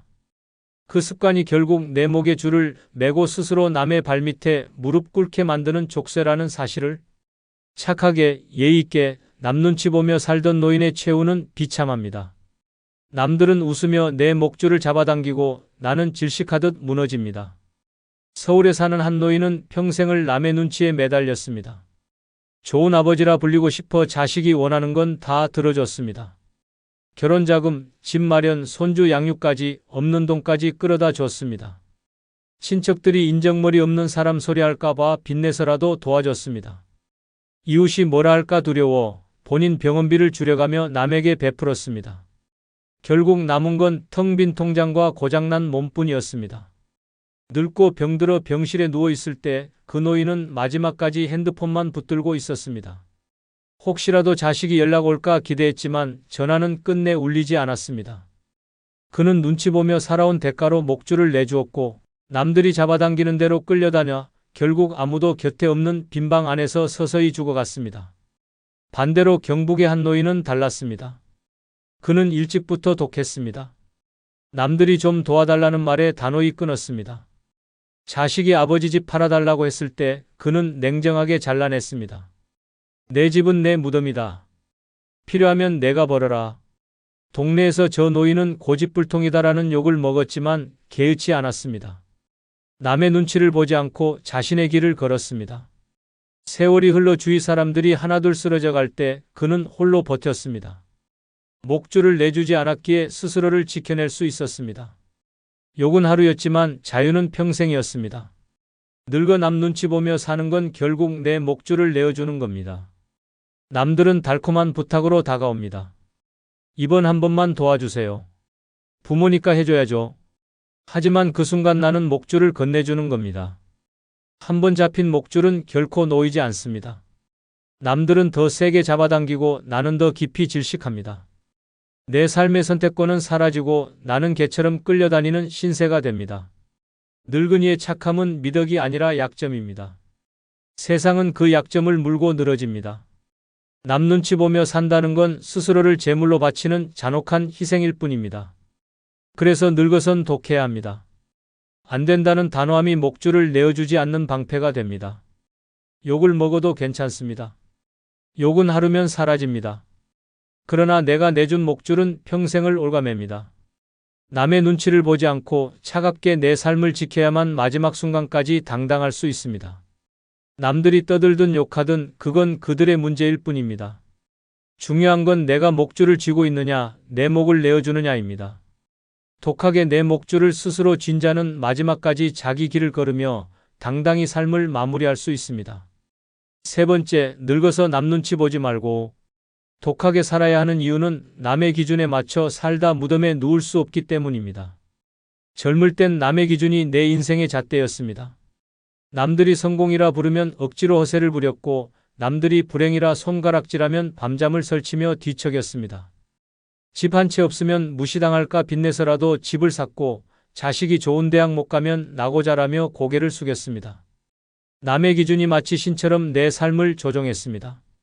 그러나 잔혹한 진실은 그들이 정한 기준에 맞춰 살아도 내 무덤 앞에서 눈물 흘려주는 이는 단 한 명도 없다는 겁니다. 결국 나는 내 인생을 남에게 바친 허수아비로 남을 뿐입니다. 서울의 한 노인은 평생 남의 기준에 목숨 걸고 살았습니다. 남들이 성공하려면 큰 집은 있어야 한다라는 말에 허리가 휘도록 대출을 안고 살았습니다. 남들이 좋은 부모는 자식에게 모든 걸 다 해주는 것이라 말하니 본인 병원비를 줄여서까지 자식을 챙겼습니다. 친척들이 체면이 중요하다라며 흉을 보자 없는 돈까지 꺼내 행사마다 체면 치레를 했습니다. 그렇게 남의 기준에 끌려다니며 살아온 결과 그는 늙어 몸은 무너지고 통장은 바닥났습니다. 무덤 앞에 서서 그래도 남들 눈엔 괜찮게 보였겠지라는 위안밖에 남지 않았습니다. 그러나 정작 남들은 그의 죽음을 이야기거리로 삼을 뿐 단 하루도 그의 희생을 기억하지 않았습니다. 그는 남의 기준이라는 쇠사슬에 묶여 살다 무덤 속까지 질질 끌려 들어간 것입니다. 반대로 부산의 한 노인은 달랐습니다. 그는 일찍이 남의 기준을 내던졌습니다. 내 나이에 그게 말이 되냐라는 조롱에도 하고 싶은 일을 했습니다. 자식이 뭐라 해도 내 돈은 내 즐거움에 썼고 체면 따위는 집 앞 쓰레기통에 던져버렸습니다. 사람들은 그를 두고 제멋대로 산다고 욕했습니다. 그러나 늙고 보니 그는 누구보다 당당했습니다. 무덤 앞에서도 후회가 없었습니다. 남의 기준이 아닌 자신의 기준으로 살았기에 마지막 숨조차 자유로웠습니다. 세상은 그의 독함을 욕했지만 결국 웃으며 삶을 마무리한 쪽은 그였습니다. 남의 기준에 맞춰 사는 건 곧 스스로의 목숨을 팔아넘기는 일입니다. 세상은 끝없이 요구합니다. 좋은 부모라면 이렇게 해야지. 남자가 이 정도는 해야 체면이 서지. 늙은이도 저 정도는 해야 욕먹지 않는다. 그 말들은 칼날이고 족쇄입니다. 거기에 맞추려 애쓰는 순간 내 인생은 산산조각 납니다. 무덤 앞에서조차 남들이 정해준 기준에 끌려간다면 그보다 더 비참한 죽음은 없습니다. 그래서 늙어선 독해야 합니다. 내 인생의 기준은 오직 나여야 합니다. 하고 싶은 일을 하고 쓰고 싶은 곳에 돈을 쓰고 가고 싶은 길을 가야 합니다. 남들이 뭐라 하든 상관없습니다. 욕은 하루면 사라지지만 내가 남긴 삶의 흔적은 평생 갑니다. 무덤에 누울 때조차 남 눈치 보며 그래도 체면은 지켰다라 말하며 죽는 건 스스로를 모욕하는 일입니다. 독하게 나의 기준을 지켜낸 자만이 마지막 순간까지 자유로운 인간으로 무덤에 누울 수 있습니다. 네 번째, 늙어서 남 눈치 보지 말고 독하게 살아야 하는 이유는 남에게 잘해줘도 돌아오는 건 배신뿐이기 때문입니다. 젊을 때는 다릅니다. 베풀면 돌아온다고 믿었고 착하게 살면 언젠가 보상받을 거라 생각했습니다. 하지만 세월이 흐르고 늙어보니 그 믿음은 잔혹한 환상이었습니다. 내가 남에게 쏟아부은 선의와 희생은 아무 흔적도 없이 사라졌습니다. 잘해준 만큼 되돌아오는 건 고마움이 아니라 배신이었고 결국 남은 건 이용당한 기억과 찢겨진 마음뿐이었습니다. 서울에 사는 한 노인은 평생 남을 위해 살았습니다. 자식이 원하면 학비를 대주고 결혼할 때는 빚까지 내서 집을 마련해줬습니다. 친척들이 어려움을 호소하면 본인 병원비를 줄여가며 도왔습니다. 친구가 힘들다 하면 한밤중에도 달려갔습니다. 그는 늘 내가 잘해주면 언젠가 돌아오겠지라 믿었습니다. 그러나 늙어 몸이 병들고 도움이 필요할 때 자식은 이제는 우리도 힘들다라는 말만 남기고 떠났습니다. 친척들은 연락을 끊었고 친구들은 외면했습니다. 그는 병실 침대에 홀로 누워 눈물만 흘렸습니다. 잘해준 기억은 모두 사라지고 되돌아온 건 잔혹한 배신뿐이었습니다. 반대로 부산에 사는 한 노인은 달랐습니다. 그는 일찍이 깨달았습니다. 남에게 잘해주면 그들은 당연한 줄 안다. 그래서 그는 철저히 독했습니다. 자식이 집을 달라 해도 단호히 거절했고 친구가 돈을 빌려달라 해도 냉정하게 끊었습니다. 남들은 그를 욕했습니다. 냉정하다, 독하다, 인정머리 없다. 하지만 세월이 지나고 보니 그는 살아남았습니다. 자식에게도 무시당하지 않았고 친구에게도 이용당하지 않았습니다. 그의 독함은 방패가 되었고 그 방패가 마지막까지 그를 지켜냈습니다. 욕은 하루였지만 자유는 평생이었습니다. 늙어 남에게 잘해주며 산다는 건 곧 내 인생을 내어주는 겁니다. 그들은 고마워하지 않습니다. 오히려 더 큰 요구를 들임입니다. 부모니까 당연히 해줘야지. 친구라면 이 정도는 도와야지. 그렇게 시작된 선의는 끝내 내 목을 조르는 올가미가 됩니다. 잘해줄수록 그들의 칼날은 날카로워지고 결국 내 등을 찔러 파멸로 몰아갑니다. 노인의 선함은 미덕이 아닙니다. 세상은 그 착함을 물고 뜯어먹는 먹잇감으로 여깁니다. 그래서 늙어선 독해야 합니다. 거절할 땐 차갑게, 끊을 땐 잔혹하게 끊어야 합니다. 욕을 먹어도 괜찮습니다. 욕은 하루만 남습니다. 그러나 배신은 평생을 찌릅니다. 독하게 나를 지켜내야만 마지막 순간까지 무너지지 않습니다. 남에게 잘해줘도 돌아오는 건 고마움이 아니라 배신이라는 잔혹한 진실을 잊지 말아야 합니다. 늙어서 남 눈치 보지 말고 독하게 살아야 하는 이유는 분명합니다. 남에게 잘해줘도 돌아오는 건 배신뿐이기 때문입니다. 그 배신 앞에서 무너질 것인가 아니면 독함으로 내 삶을 지켜낼 것인가는 오직 내 선택입니다. 늙은 인생을 잔혹한 배신으로 끝내고 싶지 않다면 지금 당장 독하게 변해야 합니다. 그래야만 마지막 숨을 내쉴 때 적어도 나는 나를 지켰다라고 말할 수 있습니다. 5번째, 늙어서 남 눈치 보지 말고 독하게 살아야 하는 이유는 남 눈치 보며 양보하다. 내 권리 다 잃기 때문입니다. 젊을 때는 남에게 양보하면 착하다는 소리를 듣고 체면을 세운 것 같아 스스로를 위로했습니다. 하지만 늙어 돌아보면 그 양보가 내 권리를 송두리째 뜯어가는 칼날이었다는 걸 깨닫습니다. 남을 위해 한 발 물러설 때마다 내 몫의 땅이 잘려나가고 내 자리 하나가 사라지며 결국 마지막엔 내 인생 전체가 빼앗깁니다. 양보는 미덕이 아니라 스스로의 권리를 내던지는 자해의 행위였고 늙은 순간 그 대가는 피눈물로 돌아옵니다. 서울에 사는 한 노인은 평생 양보하며 살았습니다. 자식에게 좋은 집을 물려주겠다며 본인 노후 자금을 다 내줬습니다. 친척들이 형님, 이번에 좀 도와주셔야죠 라며 다가올 때마다 체면 때문에 한 번도 거절하지 않았습니다. 심지어 병원 대기실에서도 남들에게 자리를 양보하며 나보다 젊으니 앉으라 했습니다. 그는 착한 사람, 좋은 아버지, 좋은 이웃이라는 소리를 들었습니다. 그러나 남은 건 무엇입니까? 병든 몸을 부여잡고도 병원비조차 없어 치료를 포기했고 자식은 이제는 우리도 힘들다며 등을 돌렸습니다. 결국 그는 집 한 칸 없이 요양병원 구석방에 홀로 버려졌습니다.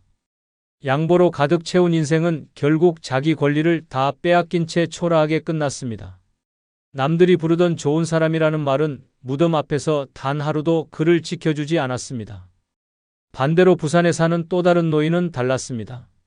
그는 남 눈치 보지 않고 철저히 자기 권리를 지켰습니다. 자식이 집 팔아 우리에게 나눠달라고 요구했을 때 그는 차갑게 끊었습니다. 이 집은 내 무덤이다. 내가 필요하면 내가 벌어라. 동네에서 인정머리 없다는 욕을 먹었지만 그는 전혀 신경 쓰지 않았습니다. 병원에서도 자기 순서가 오면 당당히 치료를 받았고 재산도 단 한 푼 내주지 않았습니다. 사람들은 욕했지만 그는 여전히 자기 권리를 지킨 채 자유롭게 살았습니다. 남들이 다 떠난 뒤에도 그는 스스로를 지탱하며 무너지지 않았습니다. 그 독함이 그를 살린 방패였던 겁니다. 늙어 남 눈치 보며 양보한다는 건 결국 목줄을 내어주는 일입니다. 그들은 절대 고마워하지 않습니다. 오히려 더 큰 요구를 들임입니다. 부모니까 당연히 해줘야지. 형님, 이번엔 꼭 도와주셔야지. 그렇게 양보하다 보면 어느새 내 권리는 사라지고 나는 이용당한 껍데기만 남습니다. 내 집도, 내 돈도, 내 자리도, 내 자존심까지 다 잃게 됩니다. 착한 노인은 결국 아무것도 지켜내지 못한 채 무너지고 독한 노인만이 끝까지 자신의 권리를 손에 쥘 수 있습니다. 그래서 늙어선 독해야 합니다. 내 권리를 빼앗기지 않으려면 냉정하게 안 된다라고 잘라야 합니다. 욕을 먹어도 괜찮습니다. 욕은 하루만 남습니다. 하지만 양보는 평생의 권리를 빼앗아갑니다. 늙은 인생의 마지막에 내가 설 자리를 지키고 싶다면 이제라도 독하게 변해야 합니다. 독하게 내 권리를 지킨 자는 마지막 순간까지 당당히 자기 몫을 지켜내며 무덤에 누울 수 있습니다. 6번째, 늙어서 남 눈치 보지 말고 독하게 살아야 하는 이유는 남 따라 돈 쓰다 결국 빈털터리로 끝나기 때문입니다. 젊을 때는 달랐습니다. 체면 때문에, 비교 때문에 남들 눈에 초라해 보이기 싫어서 없는 돈까지 쥐어짜냈습니다. 친구가 해외여행 간다 하면 카드 빚을 내서라도 따라갔고 친척 모임에서 눈치 보이며 값비싼 선물을 건넸습니다. 자식 결혼식에서는 남들에게 욕먹지 않으려고 빚까지 지며 호화스럽게 치렀습니다. 그땐 잘 살았다고 인심 썼다고 남들이 박수 쳐줄 줄 알았습니다. 그러나 세월이 흘러 노년이 되니 남들은 나를 기억조차 하지 않았습니다. 남 따라 돈 쓰던 그 습관 하나가 내 노후를 완전히 거덜냈고 결국 남은 건 텅 빈 통장과 서늘한 방바닥뿐이었습니다. 서울에 사는 한 노인은 평생을 남의 기준에 맞춰 돈을 쓰며 살았습니다. 회사에서 잘 나가는 동료들이 고급 외제차를 타자 그도 빚을 내서 차를 바꿨습니다. 아이들 학원비 경쟁에서 밀리지 않으려고 적금을 깨고 결혼식은 호텔에서 해야 체면이 산다며 집을 담보로 대출까지 받았습니다. 그는 늘 내가 남보다 뒤처지면 안 된다라는 강박에 시달렸습니다. 하지만 은퇴 후 수입이 끊기자 지옥이 시작됐습니다. 대출이자와 생활비가 목을 죄었고 자식은 외면했습니다.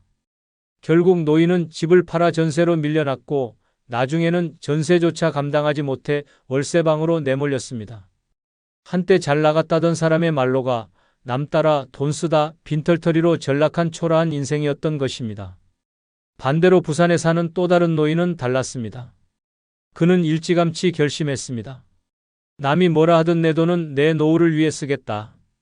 친구들이 외제차를 사도 그는 낡은 차를 고쳐 타며 돈을 아꼈고 친척 모임에서도 허세 부리지 않고 있는 그대로 내놓았습니다. 자식 결혼식조차 소박하게 치렀습니다. 남들은 욕했습니다. 인색하다, 쪼잔하다. 하지만 세월이 지나고 보니 그가 웃었습니다. 연금과 저축으로 안정된 생활을 이어갔고 늙어서도 스스로 병원비와 생활비를 감당했습니다. 그는 독하게 자기 돈을 지켰기에 남들처럼 빈털터리로 무너지지 않았습니다. 욕은 잠깐이었지만 평생의 여유는 그의 몫이었습니다. 남 따라 돈 쓰며 남의 눈치를 본다는 건 결국 내 권리를 내어주는 겁니다. 사람들은 고마워하지 않습니다. 오히려 더 큰 비교와 압박으로 나를 짓밟습니다. 남들 다 하는데 너는 왜 못하냐라는 말에 휘둘리는 순간 나는 내 인생을 팔아넘기는 꼴이 됩니다. 그렇게 남 따라 돈 쓰다 보면 정작 늙어 병원에 누울 때 내 주머니엔 한 푼도 남아있지 않습니다. 노인의 빈털터리는 하루아침에 오는 게 아닙니다.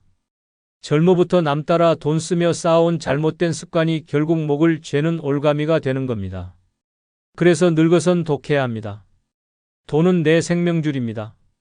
남들이 뭐라 해도 내 돈은 내 노후를 위해 지켜야 합니다. 욕을 먹어도 괜찮습니다. 욕은 하루지만 빈털터리는 평생입니다. 결국 남은 인생을 지옥으로 끌어내리는 건 남의 눈치를 보며 흘려버린 돈입니다. 지금 당장 독하게 내 돈을 지켜야 합니다. 남이 뭐라 하든 내 길은 내가 가는 겁니다. 그래야만 마지막 순간에도 당당히 나는 내 인생을 팔지 않았다라며 눈을 감을 수 있습니다. 여러분, 앞으로의 인생은 누가 뭐라 해도 내 마음 편한 대로 살아야 합니다. 이제는 자식도 친구도 세상도 내 삶을 대신 살아주지 않습니다. 내가 아프면 내가 버텨야 하고 내가 외로우면 내가 견뎌야 합니다. 그렇게 남 눈치 보며 사는 건 결국 나만 괴롭히는 일입니다. 하고 싶은 건 하며 쓰고 싶은 곳에 쓰고 만나고 싶은 사람만 만나야 합니다. 그렇게 나답게 살아갈 때 비로소 마지막 순간까지 후회 없는 삶을 만들 수 있습니다.